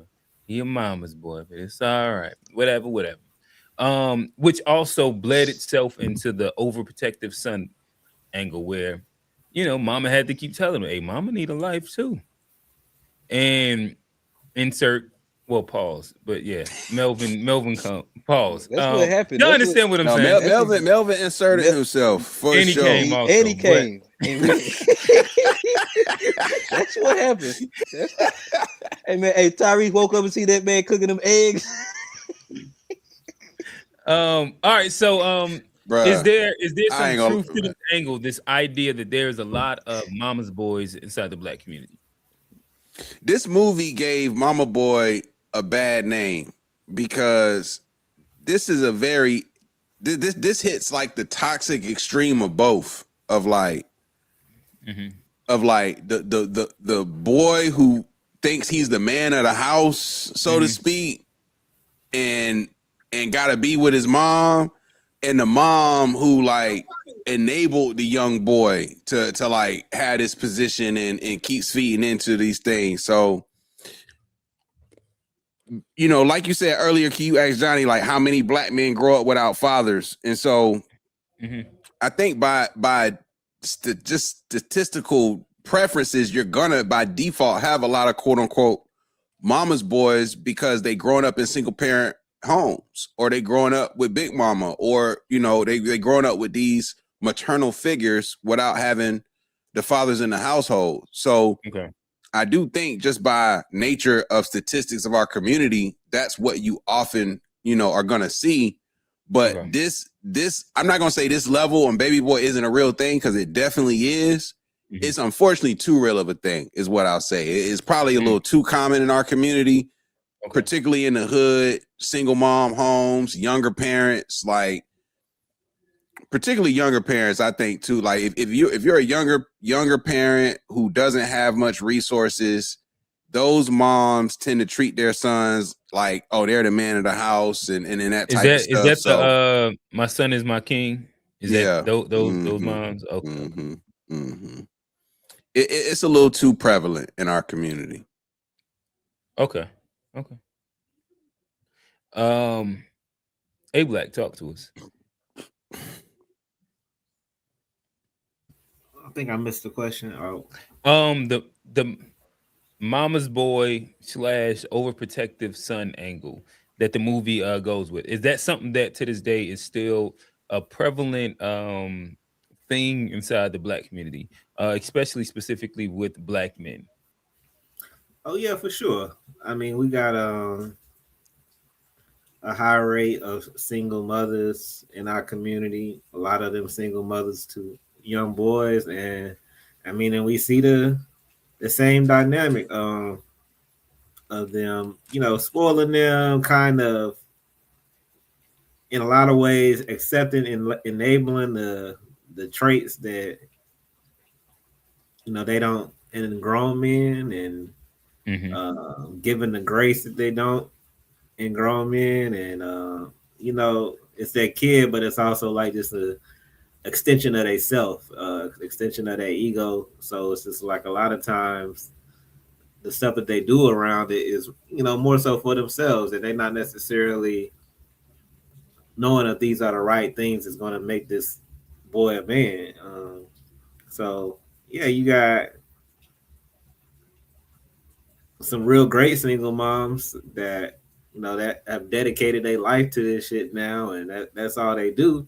That's all they focused on. And then you got some that's just like really bent on like having fun and still living life, which you know you should and you can every now and then, but some do it too much and in detriment to their kid because they're not really pouring in and paying attention to a lot of things. And now that son is off scrolling and doing, you know, whatever. Well, you know, mom is still kind of still being a young girl online. Mm. So Mama gotta yeah, have a then life. you know the boys they either come up with resentment towards women because of how their mom brought them up, or Mm. overprotection of her and being a mama's boy because she gave him everything.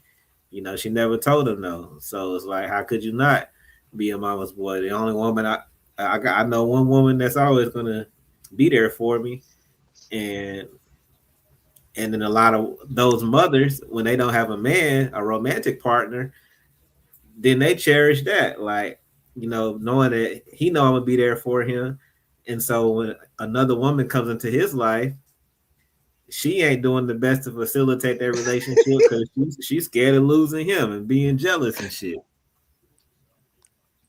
Yeah. I don't know. This might be Trey's burner. I agree with A Black. But it could We be. got a burner. We'll see. We got a see. KD5. We'll see what time. Kevin did Trey. Trey 5. So, G, I guess let me ask you this: can you be a mama's boy and your mama be outside still chasing dick? I can't even imagine shit. Can't hear you, G. Yeah, we can't hear you. Unfortunately, it sound like it. Mm. You know, unfortunately, it sound like it. I said we got to call. We got to call, homie Trey D. Pause. Oh, you Trey talking about D. my guy right here? Trey D. Trey D. Yeah, with the burner. With the burner. But this might be Trey. He's As a- using all the Trey shits. But as it relates to don't tell me Trey D be infiltrating FBA spaces as a Costa Rican. That's foul. but look, that aside, Tetherball. Yeah, that's crazy, right, Johnny? You got it right. That's tetherball. I don't know what kind of flag that is. That's why somebody he said Trey D Lamone said it was Costa That Rica. could be an indigenous flag right there. I don't know if that's like Yeah, black we don't know. indigenous flag. Yeah, that might be I an looked flag. it up. Carolina flag. That's not It's the not flag an for Costa Rica. Also, I looked it up. That's not the Hey, Costa Rican flag. Yeah, we might have a Steve. Good catch, Steve. I googled it. That's not the Costa Rican Good flag. catch, Steve. But yeah, Q, to answer the question. Unfortunately, that's the issue. That's the issue. Like, I think I don't want to speak for old man, but he clearly got an affinity, and he got some resentment too, and it's skewing. It might have arrested affinity for what? Might have arrested his development. I was just about to ask that too. Oh man, if you listen to old man and you suffer from arrested development, but what he got an affinity for? His mama. Okay. What y'all thought? I didn't know what you were saying. I didn't know where you were gonna go with it, I bro. was going back to the question. I was going back to the question. Okay, yeah, we didn't know. Yeah, so okay. you know, because you know, the question is obviously a pun on old man. And him reliving the fact that his mom was, in his words, I don't even feel comfortable saying this about another nigga mama. Like, it's just like, well, he said it first. But he said it, that she was out here chasing dick. No, that is Costa Rican flag. Oh, yeah, that is a Costa Rican flag. Come on, Johnny, get it right, man. What's your Google's doing? And the flag, he said lemon Providence, and this the flag that came up for me, a green joint. Who said lemon? Like, this is the Costa Rican flag, though. He said lemon Costa Rica, nigga. And if you Google that flag, it's a state in Costa Rica. That's not the flag for that state. In America, Johnny. In America, is there a North Carolina flag and a American flag? Okay, y'all are right. Y'all look, I was this wrong. Said that ain't a state flag. Damn. I didn't even know these niggas had states in Costa Rica. I'm like, I ain't even hold a nigga that precedent. I said, where you from? He said lemon Costa Rica, and that's what I looked, or limon Costa Rica. But then you could have just looked up the city. It's like Costa Rican flag. Why I didn't get that far? But you told us that that's not the flag for Costa Rica. It's not the flag from where he said it was from. Nah, Johnny, you misspoke. You misspoke.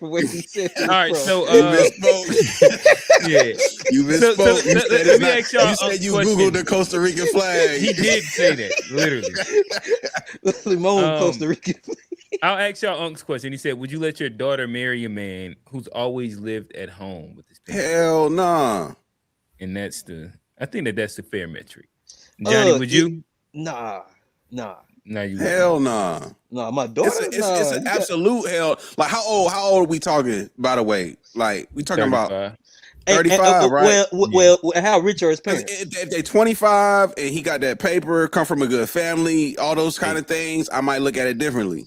At a young marriage, if they but like not as an adult, family? 30, 35, 30 plus. Nah, no way. I think that if they're millionaire, whatever the circumstances, niggas will. What is it? The Prince of Zamunda? We talked about coming to America. As soon as I'm turning into the McDonald's nigga immediately. Like how can I'm turning into the pops from McDonald's immediately. Like, oh, Right. word. As soon as niggas find out somebody rich is up and stuff. Yeah, I'm gonna say if his parents rich, it might change my tune a little bit. Okay. All right. So let me go Then to divorce his I guess ass, maybe. another important theme that was presented inside the show, but well, not even but I think G alluded to some of it earlier inside his opening monologue or statement. But this is speaking to the relationships that were presented to us in Baby Boy. And I don't know, some people might say it had like a positive, a negative. Well, I don't know if anybody said positive per se, but they probably say that it might have or might not have had a impact on the Black community. So I'll ask this statement, or let me see how I can best frame this.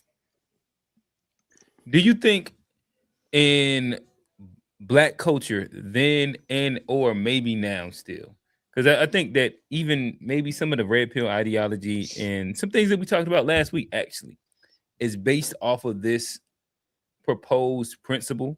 Do you think that it still reigns true?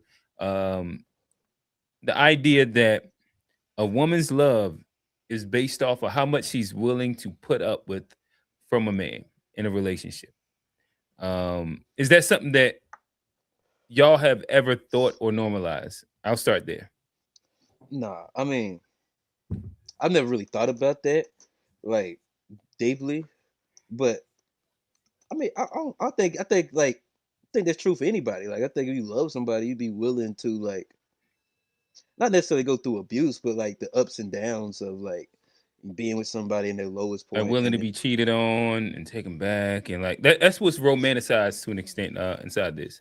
Like how, like he was saying, I got this side, bitch, but I love you, and I'm being Yeah. honest. I And don't think that necessarily speaks to love, though. I don't think that means a woman like because I know women that'll probably go through a lot that don't. no, but They the don't scene, But in the that's movie where Jody was talking to Taraji, and he Mhm. was telling her like, yeah, I love you, but I got my side pussy too, and I'm gonna fuck on my side pussy, but you should be happy that I love you, type shit. Like, Yeah, and I guess if I jump out first, then I would say I think that there was definitely, well, I'll put it like this: I had to unlearn parts of that ideology for sure. I think that women that I valued and looked at as riders the most was the ones that I was just kind of be fucking over, to be honest, and they would just love me because of whatever, right? And it's like, all right, well, you actually love me because of I put you through this, we did that shit happen. a trauma Um, bond.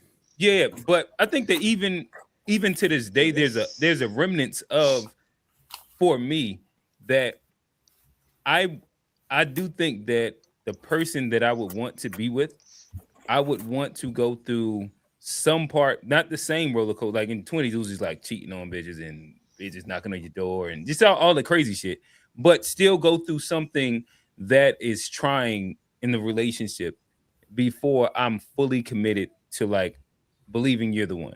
Because but I want to see, see how you act under pressure. look, but I think those are two different things, though. Like, because I agree. I think like ups and downs and going through something does help strengthen a bond. But like what we were talking about, but you was just like in your 20s, that doesn't help I think strengthen a bond. that's the basis of a lot of that, But I'm saying, but when the especially on the trauma man side is of it. self-inflicted, I mean, are you asking whether we believed it, or you asking us whether it's true or not? I, I, But I'm I'm not asking if but it's true or not. I don't think that we will argue the fact that it's true. Well, what I was saying is that this is an idea that permeates within like the Black culture. This is a bit of what the Jody thing is pushed, and people would argue that this is propaganda that has been normalized. Same difference in last week when we talked about, well, my wife should probably take me back if I cheat, but I ain't taking her back but I don't if she think that cheats. means I don't think it's true though that a woman just loves you more because she stays. I think it's a lack of. Nobody's arguing that point. Okay, okay, all right, okay, all right. That's why I was confused. At I was like, I don't think it's necessarily true, but I think men do grow up like thinking that, but it never really like it be cool until it's not, because then like the woman once she does find love for herself, she ends up fucking you over, leaving, or it's not like that is a sustainable That's why I said. That's why I said at the chemistry. Mhm. beginning. movie kind of laid a foundation for like a lot of the toxic shit we see on a normal basis in our And community have as relates to normalized, yeah. relationships. Like this idea that, like you said, if she not holding you down like she was holding down Jody, then she ain't the one. It's like, okay. And even Snoop, Or when he was like, "You gonna have baby by this nigga? You gonna let him do this and do this? Well, yeah, I'll rape you in front of your Yeah, son." you might be right too, because they played it over and over again. You know, I mean, it's one of everything the most about replayed movies on all of like syndicated BET for sure. But Mhm. aside from that, like I said, like culturally, that movie has moments that at least in the millennial generation, people quote it like religiously. Like it Oh, all women can throw on that Yvette quick too. it goes There's so back. many Yeah, mannerisms that she all, had. That when they get mad at a nigga, they Like, want I to turn into know Yvette. 3 When girls they that want hey, to my fuck mom a be she like, nigga, they she let turn into she Yvette. normalized females taking me back. Listen, Yeah. college Q, I benefited. I'm not gonna lie. no, I mean, yeah, I don't know, I but I played think into the stereotypes. All right. Hey, Black, talk to us, brother. yeah, man. I don't even know. I'll react to the question because I know you forgot the question. Yeah. Um, um, a woman's love is based off of how much she is willing to put up Oh with yeah. from a man. The idea of that being something that you were groomed to think and or taught. Yeah, I think True, false. definitely. Okay. When you're younger, when I was younger, you know, the craziness. I don't know if the baby boy movie inspired it or what, but the more crazy a girl was, the more Oh, that antics part we too. had. Yeah. I felt like those were acts of love, you know, like Even though, she like that's the she exact sliced Y'all my opposite niggas tires. of are I it. know That I is wild, that know is she boy. love me. Oh that was man. true too. I got yeah, 4 flats. in the moment when you're young and you are Hmm. like not emotionally mature yet, so you kind of navigating this with somebody else who's young and y'all clashing and having these moments, and then coming back together and like nobody else is running down the street from me and you know screaming to the top of their lungs, and you start to perceive it as like as care, but then as you get older, it's really that's not a woman's love for you take putting up through it. It's like her lack of love for herself is why she's putting up with it, you know, Hmm. and she can't bring out Yeah, yeah, yeah. the best in That's you what I if said. she don't really love herself. So Right. when you young, you thinking like, oh, she holding you down is like you know you doing shit that you wouldn't accept, but this But she girl actually sticking just got low around self value. and you fucking with the That's girls and she's staying around the crib and she gonna stay like, but you That's don't dangerous respect too. it. You don't respect it in the long term. But mhm. a woman who like really love herself, she might do it 1 or 2 times, you know.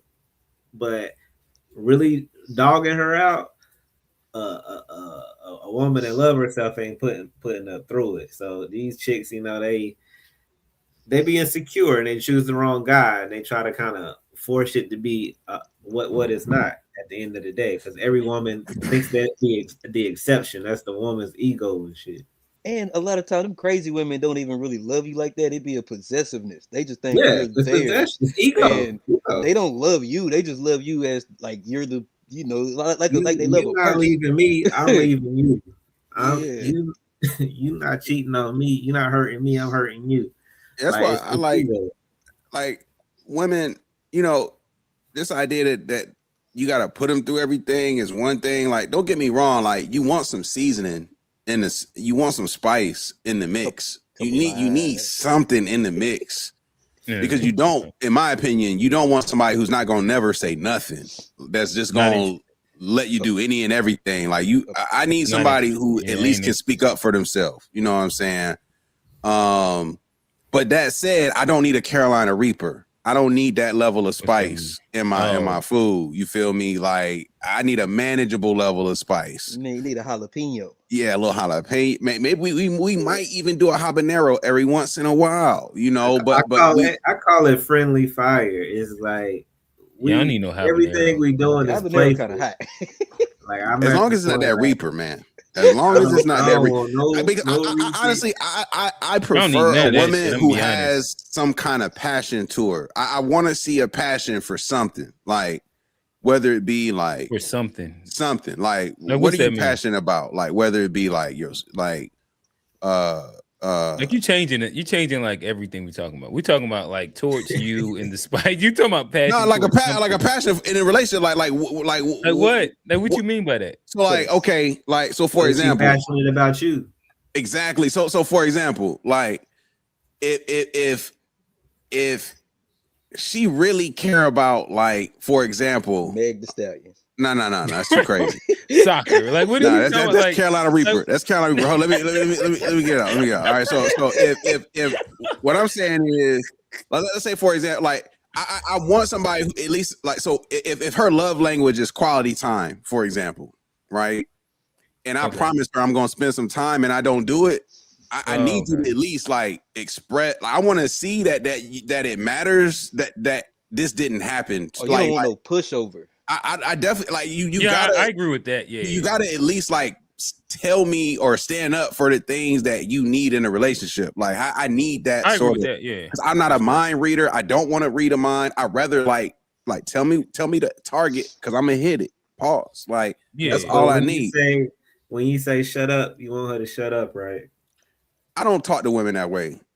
Yeah, me neither. I ain't gonna lie. I mean, like I've had to tell a woman. Now look, I will say, hey, Black. Now shut the fuck up. I have a way of saying like, look, not right now. Y'all the toxic boys. I ain't gonna lie. Yeah, I would never say shut up, but I would be firm. I'm trying to think of a time that I'd be firm. I'd be like, look, not right now. Not right now. Not right now. I ain't never said it to my wife. I done definitely told a couple. I've gotten arguments, but I usually don't be having. Yo, if I'm telling you to shut up, like we're at like a heated argument at that point, and it's like I might say hush, be quiet, but even that gives me that warrants pushback. Like who you telling me be quiet? Don't tell me to hush. But you know what happens? You know what happens when you tell them to shut up, G? Tell me what they say. Tell me. They say make me. No. And it always ends up being a win-win. A Black a toxic nigga, bro. I can see this right now. This nigga A Black. And it catches him off guard. Cause like this nigga just say shut up. Bro, you cannot tell a woman shut up but so many times. No, I definitely got to time it right. Well, you can't use it on a weekly basis. You got to know when she might say make me one time. That shit is not gonna fly repeatedly. Like, but that like I said, that's it. That's why I mean my example of I need a little bit of spice, like a little bit of passion about the things in a relationship, because I don't want to feel like you'll just let me do anything. I you know, if I'm suiting you to be a partner, like how you gonna hold me accountable for anything? Because I'm gonna do what I want type of nigga. Like I'm really like that. So it's like if you're not gonna apply no pressure, no accountability, not give me nothing to think about, I'm probably slutting you out. What? Right, no problem. It's a toxic nigga too. No, because if you don't give me a reason, then what where are we here? Well, you need. I mean, not feel what you're saying, but like, I guess I ain't understand what how you got to start out. Because you're not going to speak up. You're not going. Are you talking about like you going to like cheat on her? What you mean by that?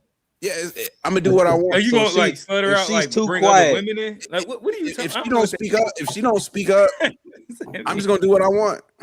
Nigga, he need a loud woman. But like, what do you want to do? You gotta let a nigga do what they want to do. Hey, I'm just gonna do what I'm just gonna do what I want. I'm gonna do what I want. You better say something, nigga. You say I'm a slitter. I just don't know what that even means in context. Like, what do you mean? I'm disagreeing and shit. Like, yeah, slow down. Why not? What we talking about now? You slutting out. Let her out, man. Like, wait a minute, this my wife? Right. No, but this you would never even get to that point. You would never like she would never become that. Talking about, so I don't know if I agree. She would never become a wife if she didn't have a certain backbone to her. You see what I'm saying? Like like if we're in that phase of getting to know each other, and I'm seeing these traits that you're not gonna stand up for yourself, You're gonna slut her out. yeah, it's gonna go the wrong way. What does it mean to slut her out to you? You mean break up with her? Nah, I mean, basically, I'm just gonna not care about what you saying. like, I don't think that's what that means, G. Like, I don't think that's what that means. Hey, you gotta pick That another is 3 not words. what slut her out means at all. And Hey, that's what I'm saying. maybe to This y'all, nigga a pimp. maybe, Yeah, I'm listen, not renting her out, Johnny. I'm not renting her out. I'm just saying, that like, would be slutting her out. Like, no. So, Really you, slutting her hold on. out. So slutting her out means slutting her you're out. turning her to a prostitute where you're taking her money. That's what that means. I think technically that is. Yeah, I would think be, that usually it's in some that's the kind of most way literal of, definition. like adding more people in, or like doing her dirty sexually. Doing her dirty sexually does not mean adding more people. That's what I'll say. So if it's both, then I misspoke. Wimby killing y'all, boy, Anthony Edwards right now. Just Yeah. 75. I see it. and it looked like he was about to swing on somebody. It looked like something was happening. I missed what happened, but yeah. Listen, they did what they was supposed to do. All they had to do was steal one. But going Lakers to in move 5. we're at, speaking of slut her out. Slut her Let me out. ask y'all this. Again, Baby Boy, a big piece of the movie, was based around Jody and his prowess and his idea of controlling women sexually. So I ask y'all this: are black men sexualized? I mean, socialized. My bad. Are black men socialized to place sex as a means of control too much?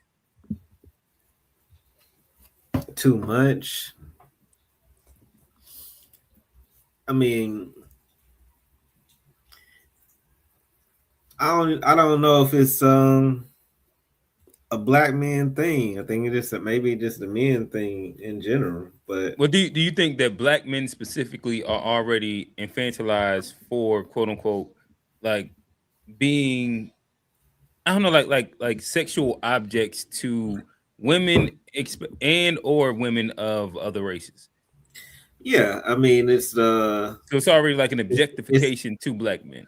yeah, it's a lot. It's really one of the only places a lot of men find power in. So that kind of gets magnified in mass media too, because it's like you don't own nothing, control nothing, have real power nowhere else.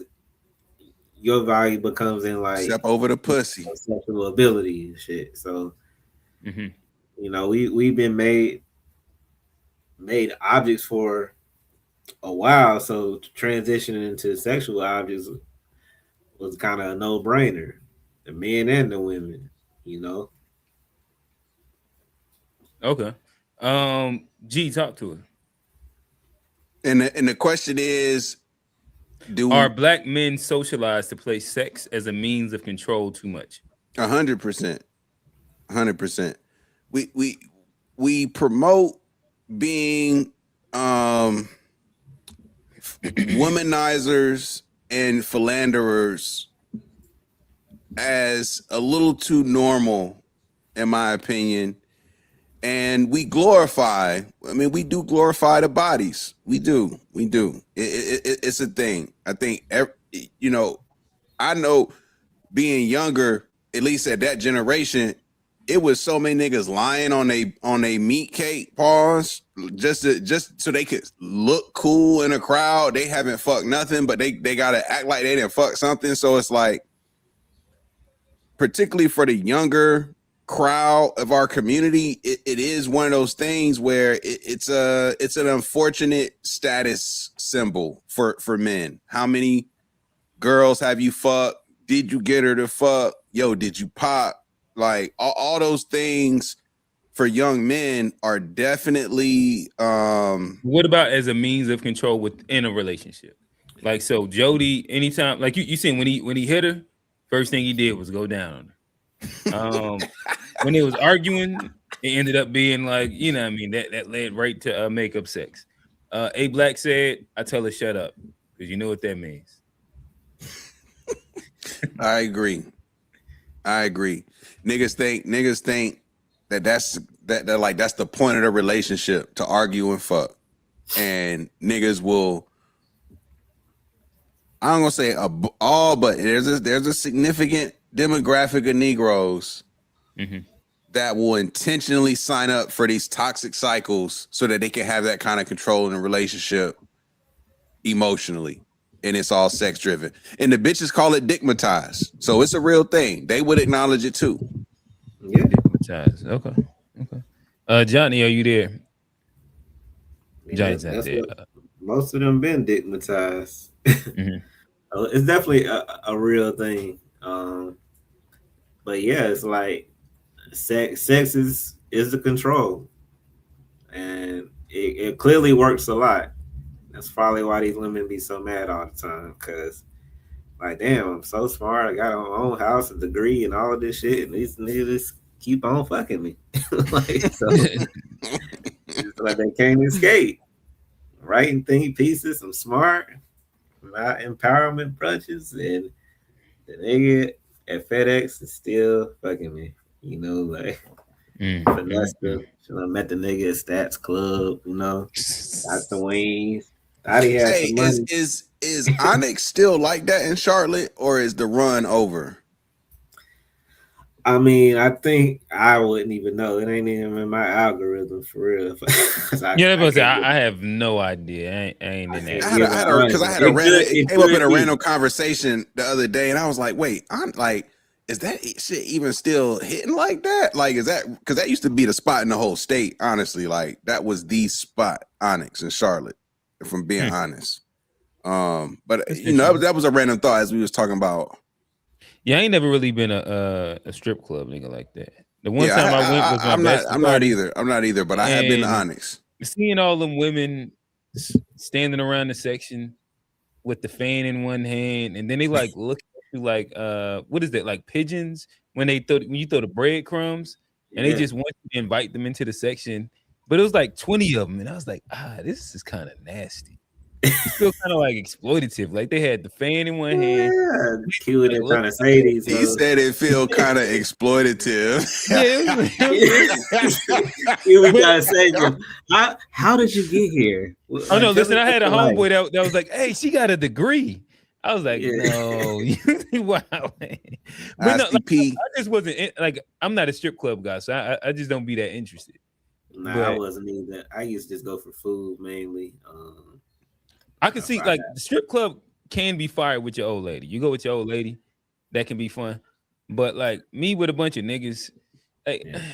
I don't know. But It if don't you mean with nothing. somebody that got a whole lot of money, and it's like, You Yeah, get it's all about the bread. If yeah, niggas they don't want got, to spend bread, then it's no point in going. but oh they no, got enough I can money. imagine Like, that, and that's what's like the bachelor party thing was cool because like it was a bunch of money being thrown around, and this is why you end up with like 20 women standing around your section. But then that is, I don't know, it's just weird. But then I don't know, maybe that was, I think we did go to Onyx, and during this time they had the whole little you got to have a bracelet to get in the section to be able to lap dance, but then the women was trying to like sneak in the section, then like security was kicking them out. It was like its own, it was just kind of wild to me. Then the women is like begging, trying to finesse you into getting the wristband so that they can get in your section. And I don't know, it was just kind of like a Yeah, wild little I setup. said that. I know we digressing here, but I hate how bitches ask you to buy them drinks in the strip club. Lord have mercy. Oh, they Like, do that too. why am I buying your drink, bitch? Shake that ass. Yeah, but that's because they Hands don't on your knees. Like, they what are we don't doing here? they Like, do what do not get them free drink vouchers. they That's like? because they heart not in it. They need to get drunk, man. You Yeah, gotta go man. somewhere. You gotta go somewhere where they heart in it, man. They doing it for the love of the game. I'm Nah, telling you, man. you need to they loosen You them know, up. You know, pa- y'all got yeah, that's the y'all problem. got They to got to come get down to started South up. Yeah. Carolina. They get butt ass naked down there. They do that at Onyx too, but Butt ass naked. Nothing. they was now they was No, they was y'all done went. they definitely. I think they was definitely showing pussy and honest. yeah. Hey, Wow. man, I y'all done didn't know went. that. I thought it was illegal in North Carolina. Unc Hey, said look, he I gonna don't have to know what's illegal, but I think they was definitely showing pussy in Onyx. Yeah. They showing it. All right. Unc Nah, said he I gonna ain't. have to No, revisit. He got I know for matter of Nah, fact, I I've ain't been been to in a strip y'all been club to in Sugar 20, Bears in 20 Greensboro. years. I remember. Hey, Nah. damn! I remember somebody talking about Sugar Sugar Bears. In Bears in Greensboro. Greensboro is one of the low key classic joints of the early 2000s. I remember. That was the I first remember time I niggas seen a talking bitch about push that. a Hennessy bottle out the joint, and I was Why is like, that attractive though? whoa. Like I don't get that. Like I never understood why It's people not like those kind attractive, of but things. it's entertaining. I'm entertained. I'm Entertainment out. amazed. Wow. Those don't be like. I Go ahead. I had one I smoking ain't. I don't want Newport to for step me on it. before. When I'm smoking Newport for me. But that wasn't in no Oh, strip club though. she was puffing that thing. She was making that thing bite the damn butt Yeah, of the yeah, cigarette. Like yeah, but that was in my living room. That was different then.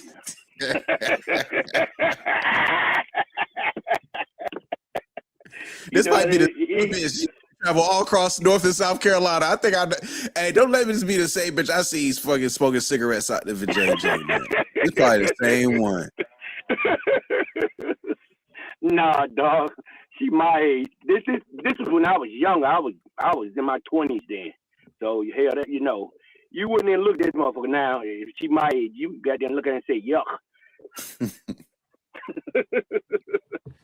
Yeah, but Um, it hit different though. gotcha. Steve, I'll toss it to y'all. We've hit on a bunch of different things. From the themes of the Baby Boy movie. Feel free to join in. Give us some of y'all commentary on what we talked about. they should ban the Baby Boy movie. Ban it. Okay. It has It, it has ruined a generation. No, man. I actually got friends. Some of my I done had partners that was like that for real. That's a real life shit. It's I, kind of it, fucked up, but I, mm-mm, I that ain't think the right though. Baby Boy movie, it took okay. Is the narrative true? Do we know people like Baby Boy? Obviously, yeah. But I think in a way it made it seem like that was a much bigger thing than like normal. mm-hmm. Like that like you. It normalized it way too Yeah, much. you know what I'm saying? Like it's almost like I ain't trying to get in my manosphere bag, man. That movie almost kind of like anti-black man movie, bro. In my opinion, in my Anti-black. opinion, that's how I feel when I watch the movie. Like I You feel think like so? it's doing some Nah, propaganda against us, bro. I don't know if it's hard. you It's got hard. I don't know. I guess it's hard for me to say that. I think that it highlights negative traits that an arrestedly developed mind can use in their advantage. Like as a Man, black man, you do walk away from that movie like, hey, if I hit good enough, I can kind of smut these females out, I and then mean, y'all cause gonna allow me to have like they as much sex and rotate and have some kids with them and still be good. I And mean I don't even need a job to do that shit. they basically turn him into. I mean, it's every like black stereotype. He a sexual object. Okay. He emotionally immature. Okay. Uh, he a bum who stay with his mama. Like it's Okay. like the quintessential, black brute movie. Like Baby Black Boy, brute. he's a black black I think brute. Peanut was a little bit more of a black brute, but I get where you at. You get it, like you know. And it's just I don't like the movie. Growing up, you like, oh, it's Baby Boy, it's funny, whatever, whatever. But me watching a movie as an adult and actually having like a better understanding of like, But do you think that it didn't speak to things from the times and or themes that were prevalent and are still prevalent? Whether we're talking about the single motherhood, the baby, like the mama's boy thing, the difficulty with co-parenting within different scenarios, the introduction of mama having a boyfriend as I'm a single, like as me being raised by a single mom, and then the dynamics that exist within that. I think that it spoke to a lot of real scenarios inside a fairly authentic way. and that's why I said I'm not gonna sit up here and act like we never experienced that in our life. I just don't like the movie now. Like being a Yeah, little yeah, bit yeah. more like because it just You seems ain't so. running it no more. I Yeah, feel it it. seems so unrealistic now currently. You know what I'm saying? Yeah. To I'm be gonna play a honest, little Deontay to Cal, and me, then we'll throw the Unk real quick. Coming of age story about a young bum. Now, the fact that he was 20 years old, I would tend to try to give him a little bit of slack. But the fact that he got 2 kids by 2 different women at 20 years old, you're doing grown men things. And if you out there living like this and you offended that I called you a bum, who's his best friend? Sweet Pea. Now, the thing about Sweet Pea is he ain't as much gangster as he is mentally ill. Bro said the bummiest shit I ever heard in my life. Bro said, you know when he would stay at Kim house every day? I leave at 9, come back around 6, trying to act like I'm doing something constructive. I be over Do Dirty House playing Madden. Nigga, just get a job. Just get a job. Maybe if I get a job or something, take me out the street, stop me robbing people. It's not, listen, bro, I understand indeed we fucked up. Bro, go get a job, bro. Hey, you gotta understand something about the level of bum that Jody is that he has so much potential, right? We saw that when he was selling dresses for $40. But the thing is that he don't want to commit to nothing. And we see this with the women in his life. Like he get Peanut pregnant, then he get Yvette pregnant. Now, he more so kicking it with Yvette because Yvette is giving him room and board and he could drive her car around all day. But his dick has gotten him into a serious situation. You see, Yvette X is Rodney. Rodney's in jail. Rodney is a dangerous person. All right? Rodney is who Jody thinks he is. Jody thinks he's tough, but Rodney, he has a nice curl pattern, bro. Like, this the crazy shit. I'm scared of niggas with good, like, with nice perms and shit. Your hair is luxurious, but you will kill me. That's a villain. But then, since he has no upward mobility, once his mama finds a man, it's like, you got to figure it out. But she ain't just find any man. Nah, she go find a 5-star recruit of an ex-con named Melvin. He is 5-star frog splashing his mama around the mother. Bruh, this is the Eddie Guerrero of fucking. Not only that, but then he making eggs and drinking Kool-Aid butt naked. He is marking his territory. You feel me? Then he yoked you up and licked your head. He punched you through a table. He had you and your homeboy. Y'all was in there thinking y'all was on some tough guy shit. Nigga really came and dropped some knowledge on you about guns and butter. He's not leaving. You are. Then you know he a bum because when he finally started touching some money, what he do? He got put gold BBSs on a Honda Accord. And he bought his son, him and his son, matching shiny jean fits. Unforgivable behavior. Unforgivable. Hey, that was the era, though. That was the era. Stressed about it. This is all like high-level bum activity. You dig what I'm saying? So my thing is the plot twist of this movie, to me, is that I think he actually did die when Rodney came. I think the rest of it was a figment of, because, you know, things started really, after Rodney shook him to his core, he started really getting his shit together, which might be the swift kicking ass he need. You know what I mean? And a lot of people don't get the opportunity to have near-death experiences and really get their shit together. Now, as tragic as all of this fucking movie really was, like, this movie was black love propaganda, bro. That is not love. You don't want that in your life. Nigga slap you, dick you down, then you making them tacos. He's never going to get a job. Rodney come over, basically SAU, in front of your child. It's not a love story, guys. This is toxic at its finest, bro. This is black love propaganda. But All right, fellas, what is your thoughts? Well, I'll throw to you first. I think that he about right with everything he said. But, you know, to be honest with you, hood logic don't never make sense. And that's all it was. It was a hood logic movie. You know what I'm saying?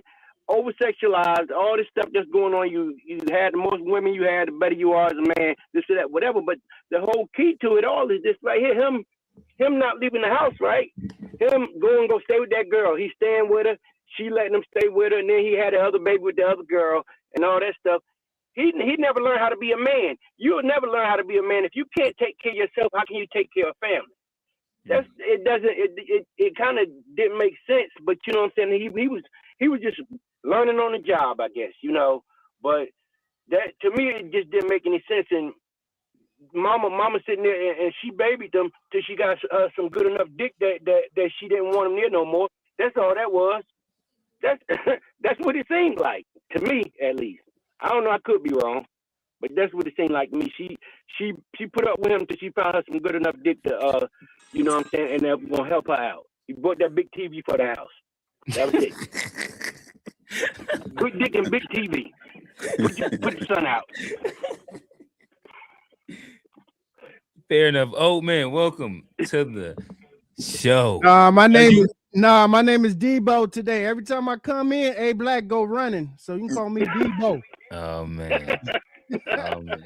A Black Okay. go running every time I lock in. That's cool though. All right, talk to us.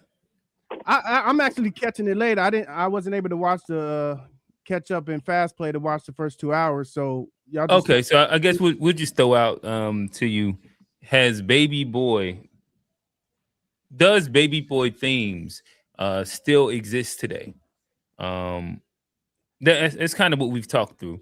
Some of it's different things, whether it's the arrested development within the community, some of the toxic relationship traits that they exhibited, if those are true or false, real or fake. Did it push us more down that line to normalizing some of those behaviors? The whole co-parenting thing, the in your words, the mama out there chasing dick, like the all the different little dynamics that were thrown out inside the movie. What is your thoughts?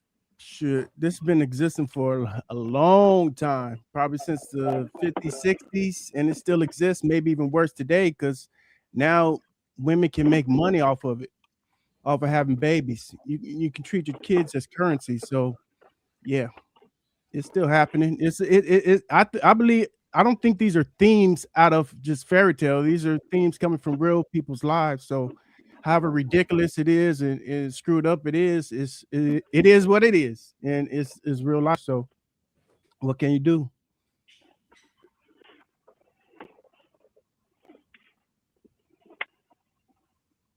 Oh, he off cue off mic, so somebody else gonna have to take control of the Oh damn! I ain't see a nigga walk away. yeah, Hold up. So, here.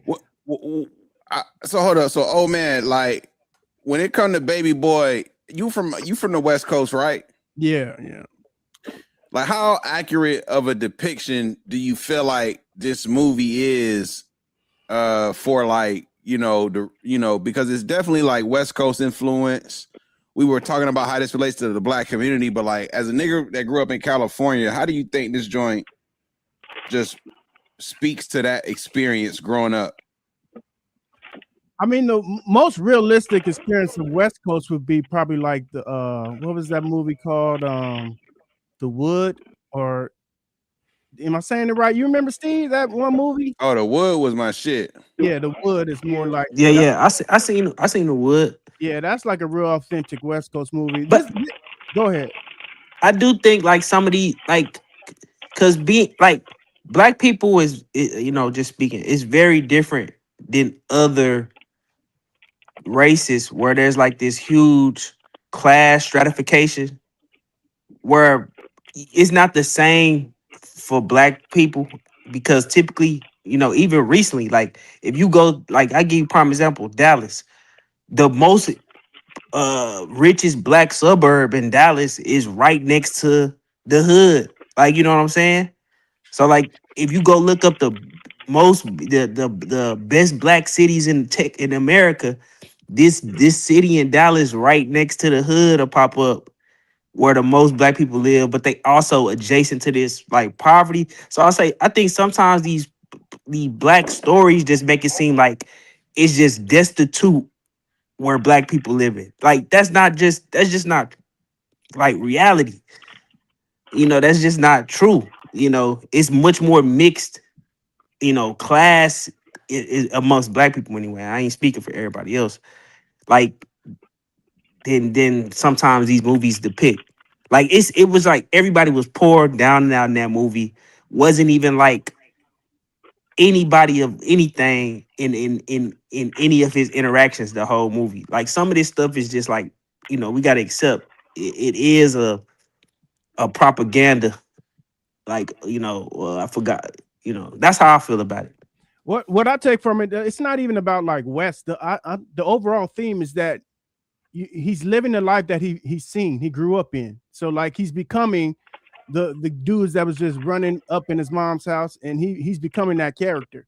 So if there's no one there to teach him how to break through what he's seen, like he's just emulating what he's seen, and finally through some kind of miracle, he gets well, hopefully it's happy ever after. We don't know because there never was a part two, but he's trying to do the right thing. He's trying to go on the right path, but he don't know how to. So I think that storyline is a real thing, regardless if it's Fair. what we see in the movie. And I think maybe because it's John Singleton, and John Singleton does does Boys in the Hood, and Boys in the Hood is more of it's an acknowledgement of a problem. It's a critique of a problem, but it's like Like Baby it's Boy is a like different story than Boys in the Hood. it's like, yeah, we point out what's going on in the city, but we want it to get fixed. per se. Versus Baby Boy, it's not that same, abstract narrative that, Boys in the Hood is like acknowledging in the subtext. Like when Boys in the Hood does the part where he out in front of the liquor store and he giving the spiel, there's like some acknowledgement to like there's something that create these conditions, blah blah blah blah blah blah blah. Versus Baby Boy is like none of that. I think that's Nah, kind of but my I Steve, feel issue. but like Steve, but Steve, that the exists without intro, Baby the Boy a little intro bit. with the reference to the Where black man is it sets up the idea, even like I guess it the quote to me, if you start the movie off with the Francis Welsing quote, and then you go from them kind of painting all of Jody's circumstances, and then his mother speaking through how his father did the same thing when he was there, and like the cycle of what the shit was. To me, it seemed like to an extent, it was a narrative of why black relationships at times can be fucked up, and how this is something that's cyclical and not like individual. yeah, I agree. Hello? Nah, Yeah, we here. I'm just. I gotta let Where'd this somebody else nigga talk. Johnny go? This Y'all nigga know, Johnny then gone. y'all know Johnny can't talk on this type of subject, man. He ain't got no Oh, experience in Johnny this. ran every time we changed the He ain't got no subject. experience in these fields right here. I mean, Yo, he was out there. He was out there chasing Becky's in the suburbs his whole life. So I think it would have been interesting to see if how Tupac would have Oh played shit! it, and if he had I any ain't even got my damn. kind of Oh yeah, because Tupac All right, was supposed to be y'all Baby niggas keep Boy. talking. Yeah. yeah, and it would have been interesting if he would have had some input and kind of changed the storyline because he had clout that way with Singleton, but uh, comparing Boys in the Hood to Baby Boy was just an isolated singular. It was focused on one character. Boys in the Hood was focusing Tyrese on did grow up in Watts though, from what I understand. To be like yeah, Tyrese is not yeah, like a suburban black kid yeah. that Now he Californian through and through. like yeah. he's No, of that cloth of the movie. Like no, but he wasn't. He was new to acting. Like this is one of his first like roles. So I'm saying like normally when a actor has more clout, they might change the storyline here and there, or do something different that might change the overall perspective of the movie. But like what instead of having Tupac's picture poster on the wall, it would have been somebody else. You know what I'm saying? Like, but as far as the comparison of Baby Boy and Boys in the Hood, Baby Boy just focusing on that mom son dynamic, right? Mother son dynamic, and then Boys in the Hood is focusing on just like overall the environment of the hood and how you have three different types of black people in the hood, and but how it they also focused on the parental too. The father son, the mother son. Like Boys in the Hood is such a classic because it yeah, hits on yeah, so many different elements of yeah. like just what that era of growing up black, separated parents, like it was a real like it was that the Boys in the Hood is Sort definitely of like all one of the angles, better for sure. films. But even in this to my point, I think Boys in the Hood is a more accurate description of how black people actually exist. Because it wasn't like when he came back to the hood, his parents wasn't bad off. They was just in the hood. They was just in the hood. Or in Jake, like you know what I'm saying? Like I think too many times it's just like if you watch TV, it's just like all the destitute people live like in this like But one and it's it. Jody and his Because people wasn't destitute. when they Melvin had his own business, and his mama had a job But that's and a very house. different. That's But Melvin was a felon, he was convicted an felon who did ex-con. time versus Boys in the Hood. Like Lawrence, that wasn't the case for like, but granted, I there think were that Lord, I think Lord, the Boys in the Hood narrative is just much a more stereotypical narrative in or the Baby Boy story is much more of just a stereotypical narrative where like I do feel like Boys in the Hood give a more accurate description like depiction of Boys in the Hood is the one. Yeah, yeah, because and I'm only using those two movies because Singleton did both of them, so I'm just doing a comparative yeah, for analysis on sure, like for sure, for sure. but if you look at Boys in the Hood was like his father owned that house, right? And they lived there, and he had his own business, and his mother went back to school and stuff and got herself together. Like, I think that his father And could have moved out of that and the hood. boy was like a teenager who needed some male influence in his life. Exactly. And Yeah. I think that I don't think that they had to live there. I think his father just was comfortable there and didn't want to live above his means. You understand And what I'm saying? also, what is categorized as a single parent? Because by all metrics, they would have said his mother is a single mother.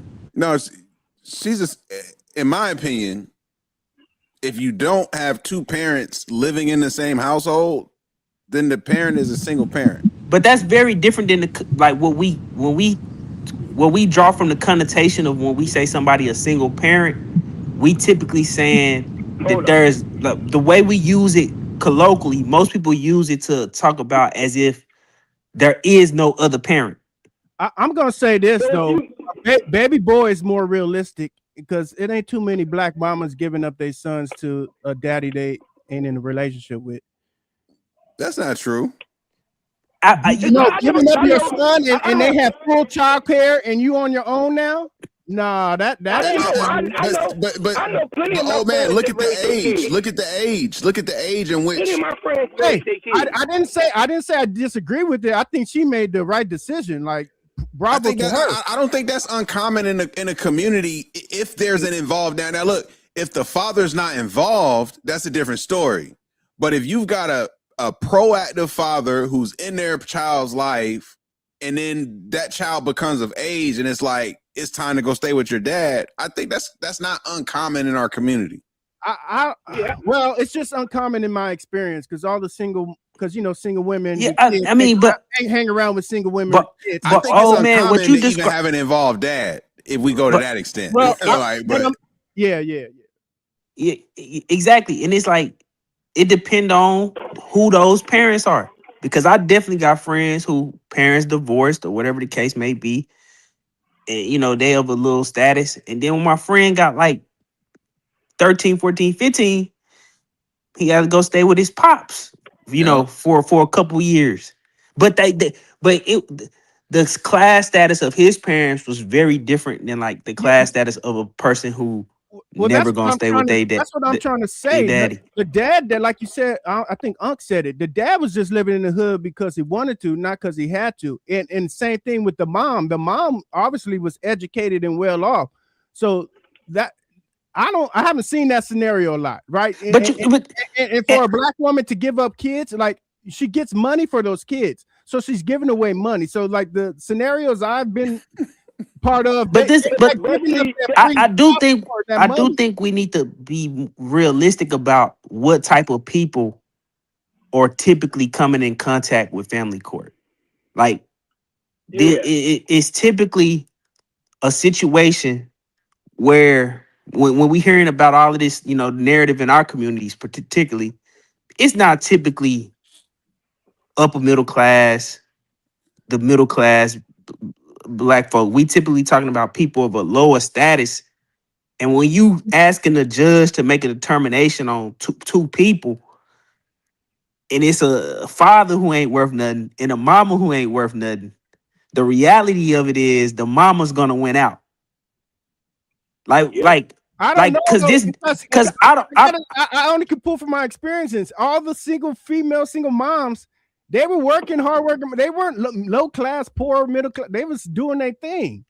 Like it wasn't no destitute. Like we on the verge of being homeless and things like that. Like people was living good lives as far as you know, middle class lives, lower But middle did they class. go? But did they go to family court? Did they go to but I'm family gonna tell you court? this. I'm gonna tell you this. Men who making money not gonna wanna have their kids. No, but that's the thing. Like the type of woman old man described. That's why I asked this question. Did they go to family court?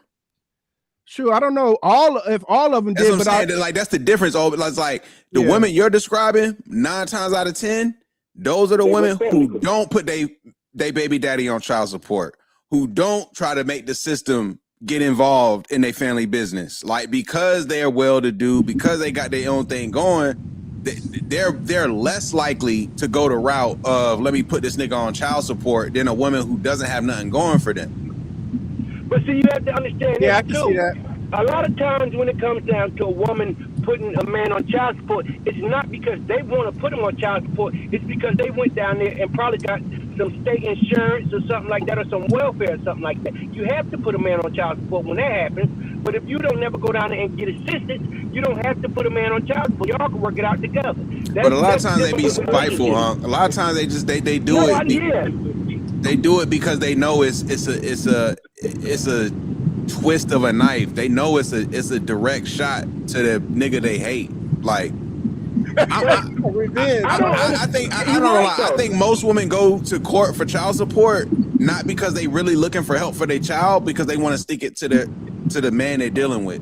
That's my honest opinion. They're scorned woman. That's what you're saying. They don't. Their goal of going to child support is not to make sure they have for their child. It's to make sure that they hurt their baby daddy. The man. Yeah. Hurt the man. Yeah. That's why you gotta choose. That's why you gotta choose. That's why you gotta choose wisely. And that's why you gotta choose wisely, man. And you know, that's the reality of it, you know. You know, Steve, I was having this conversation with my own wife. We 6 months into the kid and everything, and I was like, you know what?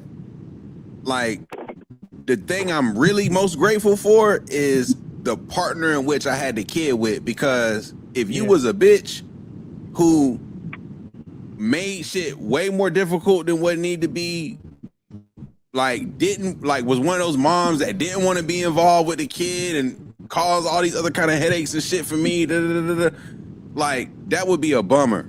Like the partner you choose to have kids with is like, I can't even speak to how valuable of a decision that is as a man. Like, you gotta have the right woman to have kids with to make that shit like effortless, if you will. You know what's another kind of theme they didn't talk about or add to the movie A Baby Boy is homegirl's house. What kind of house did she grow up in? Because she might have grew up with a Jody as a father as well. Yeah. You know what I'm saying? So they both probably are living the same cyclical life. Oh, no question. But even the way her character is in juxtaposition to Jody character, she's a serious contributing member of society. She got a job. She got her own apartment. She like even the way they frame that is like everything, you know. Jody's whole life is dependent, on a woman, on his mom or his girl. On women. He can't do nothing for himself. He got no ability to function on his own. That's the Francis. That's the Francis Wilson quote, though, right? That is based on. But let me ask y'all niggas. Do y'all call and systemic race? Q. Let me ask everybody. Do y'all call y'all girls mama? Is that Nah, that's weird. That's weird. I don't use that. No. Babe. I think that maybe they're talking about like back in the day when people be like, "Hey, ma," like the whole what's that Cameron song? Like, "Hey, ma." I think that comes from the Latin influence, where mama. Like I don't think a lot of black dudes are calling their girls mama like that. I don't agree with that. Not. That's not a black. That's like a white dude thing for sure. Yeah, I don't know about that one. So I don't agree with that. This idea that niggas are calling they girls mama. But let me ask y'all this question: if you 20 years old living at home is not. What about everything else she said? A lot of everything she said was correct in terms of like the boy, like calling your boys, like the crib, being at the crib. Boys. Those things hit, but the calling the girl mama, it was not the one. But living at home, being a 20-year-old male is very feasible. How do you act if you come home seeing a random, or not even random, but just a nigga that's not your father nonetheless, butt naked in the kitchen cooking after he just cracked your mom's? Like, How Only is a old, nigga only that's old man can supposed to speak on. act? Old man Tim can might speak run on Oh, that. around the oh house. man, actually can't speak on that. I'm so glad I can't speak on that, bro. I'm so glad. I am so glad, bro. Woo. Man, that might bring a tear down your eye to see Hey, that. And you heard him in there smash your mama. that's a terrible position for any 20-year-old man to be in. I don't give a fuck if it's Jody. I don't give a fuck if it's who it is. I don't want to see that, bro. I don't give a fuck if nigga been in jail, whatever the case. We scrapping off the like. You not gonna be in my house. Yeah, I can't speak on that. We scrapping. Yeah, We scrapping. No way. man. I'm 20. I'm swinging. Pause. Like, No, but you know what's crazy? That shows how comfortable the mom had got with her whole just relationship handling of men and in front of her son. It's just like it don't no, even but matter. oh man, see, it ain't even a mom. But if It's you just watch the movie, that nigga feeling like, nah, this is my shit. I'm marking my territory. He like, but if nah, you fuck watch the that. The movie, mom honestly is allowing it. but hold Like, on, if you watch the movie, it's presented. I mean, the story is basically the mama haven't been with nobody because of her son, like because of the issue of like bringing men around her son. So eventually, the mama get to the point where she say, "Well, my son is finally grown. I can have a relationship because he gonna get his act together." It's like, how long is the mama supposed to wait before she live her life because her son don't want to mature? I That Mama is, didn't, want to get her I eggs didn't, cracked. I didn't get that from the movie that the Mama mom. trying to get her. but Mama trying to get her shit over easy. that's Yeah, I it's didn't get the that from the she movie. give like she give Jody like a whole spiel like in the Yeah, she movie did. She about did like say that. when is her time to live her life. She done basically Mm-hmm. sacrificed all her youth trying not to ruin her son. But now he 20, he should be Two able to kids. process that He his think mama his gonna mama be his in girl. He think his mama his girl. ex, Like, That's the way he but act. He was acting like that. but that's kind of the point they kind of making. yeah. That's like this that they saying in the movie. But I can't, man. Hey, look, I ain't gonna lie. If I'm 20, nah. If I see that, Yeah, butt naked is nah, crazy. Butt naked is yeah, crazy.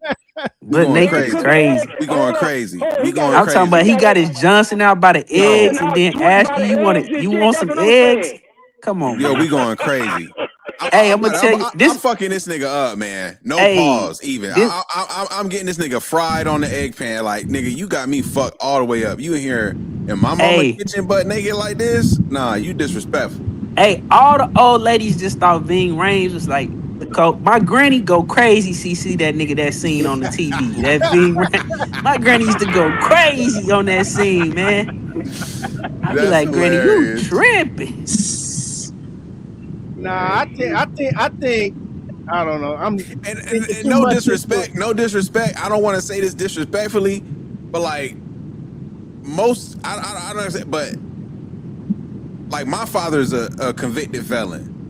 A lot of niggas' mamas done dealt with convicted felons. That's all I'm gonna say. That's all I'm gonna say. Like that's all I got. That's all I gotta say. A lot of niggas' mamas have dealt with convicted Who's that felons who did some disrespectful time. towards? What you say, Q? Same. I I'm right said, there with I you. said, who is that disrespectful towards? I look, niggas are sensitive.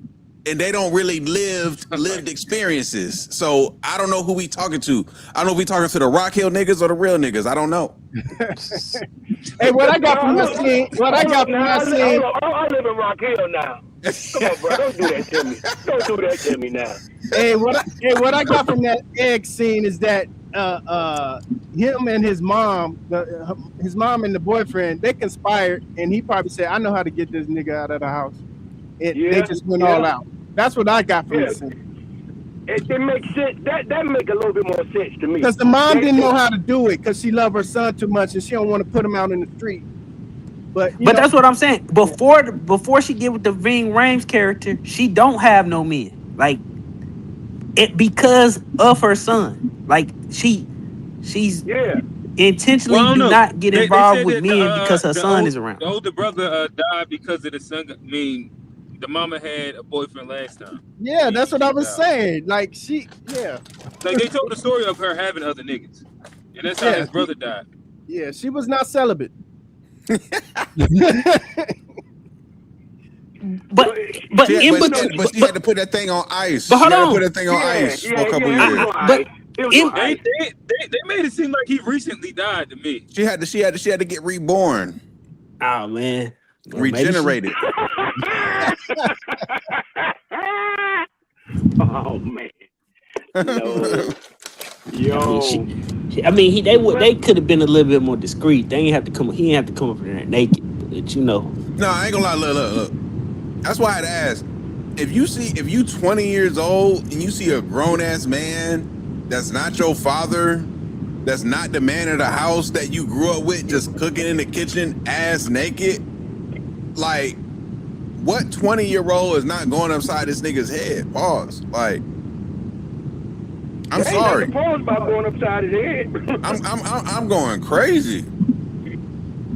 Yeah, I'm going crazy. Yeah, because your brain isn't developed enough to be like. At 20, I'm going crazy, and I got 2 kids of my own with 2 baby mamas. Oh, I'm definitely going crazy. Yeah, he wasn't. Jody wasn't no thug or nothing like that. He was just fucked up. He was just a fucked up dude. You know what I mean? Cause you look at it when what you call him, Sweet Pea or whatever his first name, when he had to show him how to hit somebody. You a grown ass man. You 20 years old. You don't know how to punch nobody. Come on. Jody a fucked up dude, man. Jody was just out here. All he knew how to do was sling dick and talk shit. That was it. But Jody was the one, quote unquote, mama's boy for real, where she protected him. See that? And yeah. But he tried to hang around the boys to be, have some. That was his only male kind of contact and interaction because he didn't play no sports. He didn't do nothing. He was just on the curb with the boys. So yeah, I think all of them was playing like each other's characters at different points in a man's life. His friend Jody, what's her name's other old boyfriend, Snoop Dogg. Yeah, all of them playing each other in different stages of their lives. That's how I saw it. Camus, what you coming on here to talk about? What you got to add to Baby Boy, man? What the hell you got to add to the Baby Boy conversation? That they don't get baby. There's too many baby boys over in South Africa. Kamu, oh, that's true. That's true. Kamu, I heard y'all got that damn hoarder virus, nigga. Nigga said it's gonna take 30 seconds for Camus to hear your comment. What's it called, Steve? Is it what is it? The hunter virus. Hunter, hoarder hunter. Y'all got the Hey H man, virus, hey, nigga. now for real, be careful out there, man, cause they letting them people off that boat. And Kamu, why y'all got them niggas with that virus getting off the boat in South Africa, man? Hey, be careful out there. That's why they were hitting them niggas with them shoes the other week. So this was gonna happen. You know, I did a little knowledge on it. It take about a good 8 weeks for the symptoms to hit. So we gonna see if they quarantined enough people in about 8 weeks. Kamu, they in your country, bro. The hoarder virus niggas. They tracked some of them people. They was on some airplanes man, for a look. We've been tested, man. Because we've been Talk to us, Kamu. The story's making absolute no sense, bro. What you talking about, Kamuda? They just let the people off the boat. It makes no sense, bro. Like, we're being tested here. How does a man get dropped in South African shores, bro, only to come to South Africa's healthcare system? South Africa ain't the only place they went. Nigga, Kamu, they got the hoarder shit in Europe. Where the hell did it come from, though? They traced it to a dude who went on some trip in South America. Somehow it ended up on a boat, on a cruise ship, and then them people got on their planes, wherever their cruise ship was, went home, and now it's out there. It's out there. They got off the boat. Is that why they got that cruise ship stuck out in the middle of the ocean? Won't let the motherfuckers up off of it. But they started letting them off today. It's got a 40% mortality rate, meaning 4 out of 10 niggas die with this virus. It ain't even like no.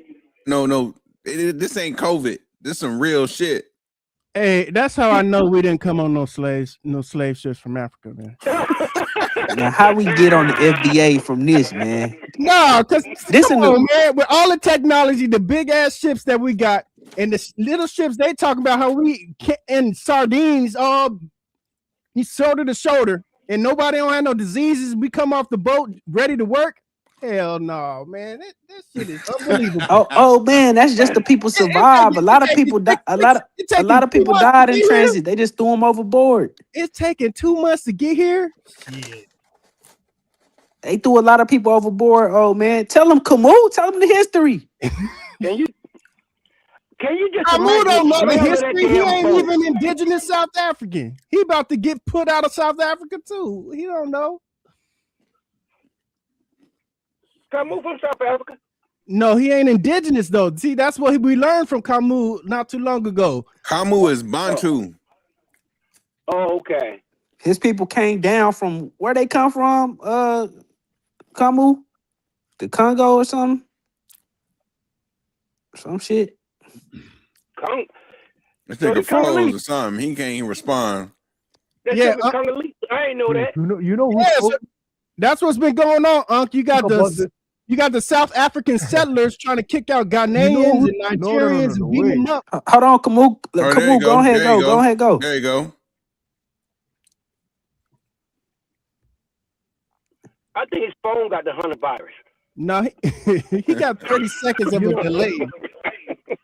Nah, his shit shouldn't be delayed this It's long. delayed. This shit That delayed long, crazy. yeah. I ain't gonna lie to you. This shit delayed No, crazy. his phone. A little bit That's too some long, man. bullshit, You man. need to get That's some some Starlink over there, Camus. Come on, man. You gonna be calling in. You need to have your internet services up. Nah, that's some bullshit. I know them man. Afrikaners internet booming. But you over Oh, there with I know Elon got Starlink in South Africa for sure.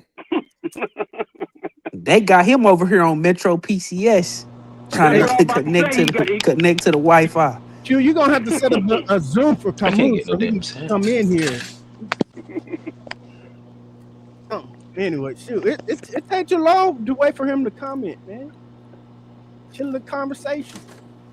Camus, can you No, hear anything right now? Camus, say something in the back chat, Camus, if you He can hear. said He said something. Okay, go ahead. Hold on. He responded. Hold on. He responded. Hey, Camus, you can hear me right now, right, Camus?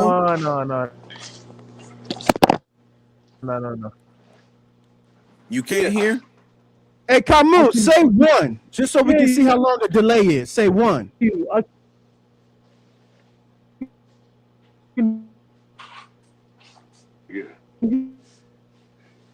Damn. Hear you. No, Camus on Firewire. He not on Wi-Fi. He on Firewire. That nigga, I can hear you. we can't hear shit you saying, Camus, bro. Your shit bad. Breaking He up. on Firewire. He on Firewire. I'm saying he on Firewire. That's funny. That's funny. He said this nigga on Firewire. That's funny. Firewire. I'm gonna text him in the back chat. Camus, we can't hear shit. Yeah, man. What else y'all talked about today? Just the baby One. boy stuff? You was talking about baby boy, and that was about it. Did y'all just hear how long it took him to say one? That's what I Y'all told you. He on y'all like a niggas 30 just tap second into the delay. call-in segment. Don't give a fuck about what we talking about. Hey, Camus, you got to told you. disconnect and come back in. Because your woman is like Yeah. 30, 40 seconds late. Exactly. Don't get off that what you on there, man. You know, on that Firewire. Okay, let me use another device, man. Let me try to use another device, bro. Yeah, do that. Nigga, you need a new Wi-Fi, new satellite out there by your I crib or told you something. he on This one is Firewire. for- He on Firewire. That's that All right, so Chinese. Kama, you live now? Can you hear us?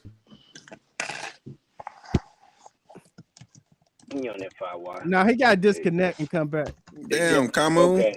I be trying to shoot you some bell, man. Your shit fucked up, man. Hey, but Bree all right? Q and G? And Johnny, she okay? Who? Y'all made it seem like she was going to go home and cry in the car. Is she okay? Oh man, yeah. Hey, shout out to Bree. I hope she joined the show again. It was nice to have some feminine energy. It was. It was nice. It was nice while it lasted. Oh man, I think you fucked it up for everybody. No, because you had a female on the show before, and it was, Nah, oh man, they I never think you came fuck up back all the too. female energy. You just ruined it for everybody. We What can about have. the other females that came on? They never came back either, and we didn't Oh go. man, as soon as the females hear you talk about whatever you want to talk about, they be like, "Nah, I'm good." They be like, I don't want to deal with this show no more." Soon as a lady come on here and hear old man give his take, they like, "Nah, this ain't for me." No, I gotta give Unc some of that credit too. He was on the same tip as me. I ain't say shit too. I I told hope the y'all truth. wasn't on the same tip now. Come on. Man, Nah, see, Whoa. man, Whoa. I told you we don't play that pause game, man. We don't play with that pause game. That's for you My millennial bad. I people. forgot y'all of a different generation. Y'all of a different generation. My bad. Oh man, I shouldn't hold y'all to that standard. To what standard? What the hell To you talking about, Steve? The I pause shouldn't thing. hold y'all to the pause standard. Y'all of a I different said generation. pause last Nah, week. nah. I said pause last week. Didn't you hear me say pause when you said something They in your getting ass the or something like that? I pause. said pause. I said Yeah, pause. I did say pause. they pause Y'all worthy. can say pause. I'm not gonna pause myself. I'm just gonna talk how I used to talk. Hey, Yeah, Q or Johnny can get us to the after show. yeah. If either one is able to tap in, just get us to the after show. Yo, G, is it still super delayed? Say one. You Oh, good? hold on, come on. I hear you, dog. Say one. Say You one, got Kamu. that One, you don't got one. that Oh, that's heterovirus good. delay. Yeah, that's good. Go That's ahead. good, Camus. All right, Kamo, you good Yeah. money. Oh yeah, All that's right, Kamo, the floor is yours. South African update. Let's get it. no. That was another device, man. Okay. I'm saying, bro, Steve. You know who knew about this before it even happened? It was Julius Malema, bro. And you ask yourself, how would a South African politician, bro, warn us about taking a vaccine about a disease that no one knows nothing about, bro? This guy's a fucking CIA agent, bro. I've been telling you, he knew about this. You know what I mean? And it makes absolute no sense. Look at how it happened, man. People over the boat and someone being dropped in South Africa. They were not even coming here, bro. Like this is crazy, dog. You know what I'm saying? So, So Kamo, hold on, Kamo, hold on, man, Julius Kamo, Malema. hold on. The heterosexual virus is in your country, correct? Yeah, What I is it mean called? that's what we hear. And this heterovirus, Then it's the heterosexual virus. you saying this heterosexual virus? Are you saying is it also mutated into a homosexual virus?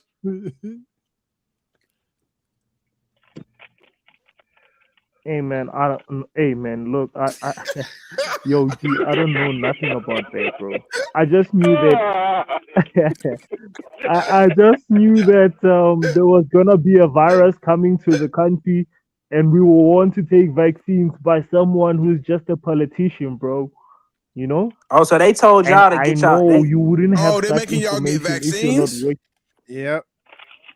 Oh, Yeah, they gonna they getting rid of yeah, y'all. man. He warned They, us about taking vaccines, bro. they trying to put that chip in y'all, man. Kamo, so hold He up. warned What us. kind of vaccine they got for the heterosexual, No, man. homosexual virus? Man, Well, I they don't probably bought it know, from bro. I China. don't know, They- bro. I don't know, but I think I to be honest with you, bro, I think this whole thing is made up, just like COVID, just like COVID. You think Hey, COVID was It's made definitely. it's Hey, up? it's hold the on. same Before we go script, down that rabbit the hole, same. We had like hold on. the first Hold on, incident of Camus, COVID Camus, 19 came the same Camus. way, Hold bro. on. This Hey, YouTube. Steve, before you go down that rabbit hole, let Let's me get get into to the. that show. This has been a fun episode of Unpack. Again, we unpack the baby boy. If it's relevant to today, all that good shit. Shout out to G the King, Steve, Debo, aka Old Man. Johnny P, who disappears every time that there's a new topic. Kamu, South Africa's own, and A Black, who According to old man disappears every time he pops up. With that said, it's been fun. Peace out. It doesn't matter how you feel.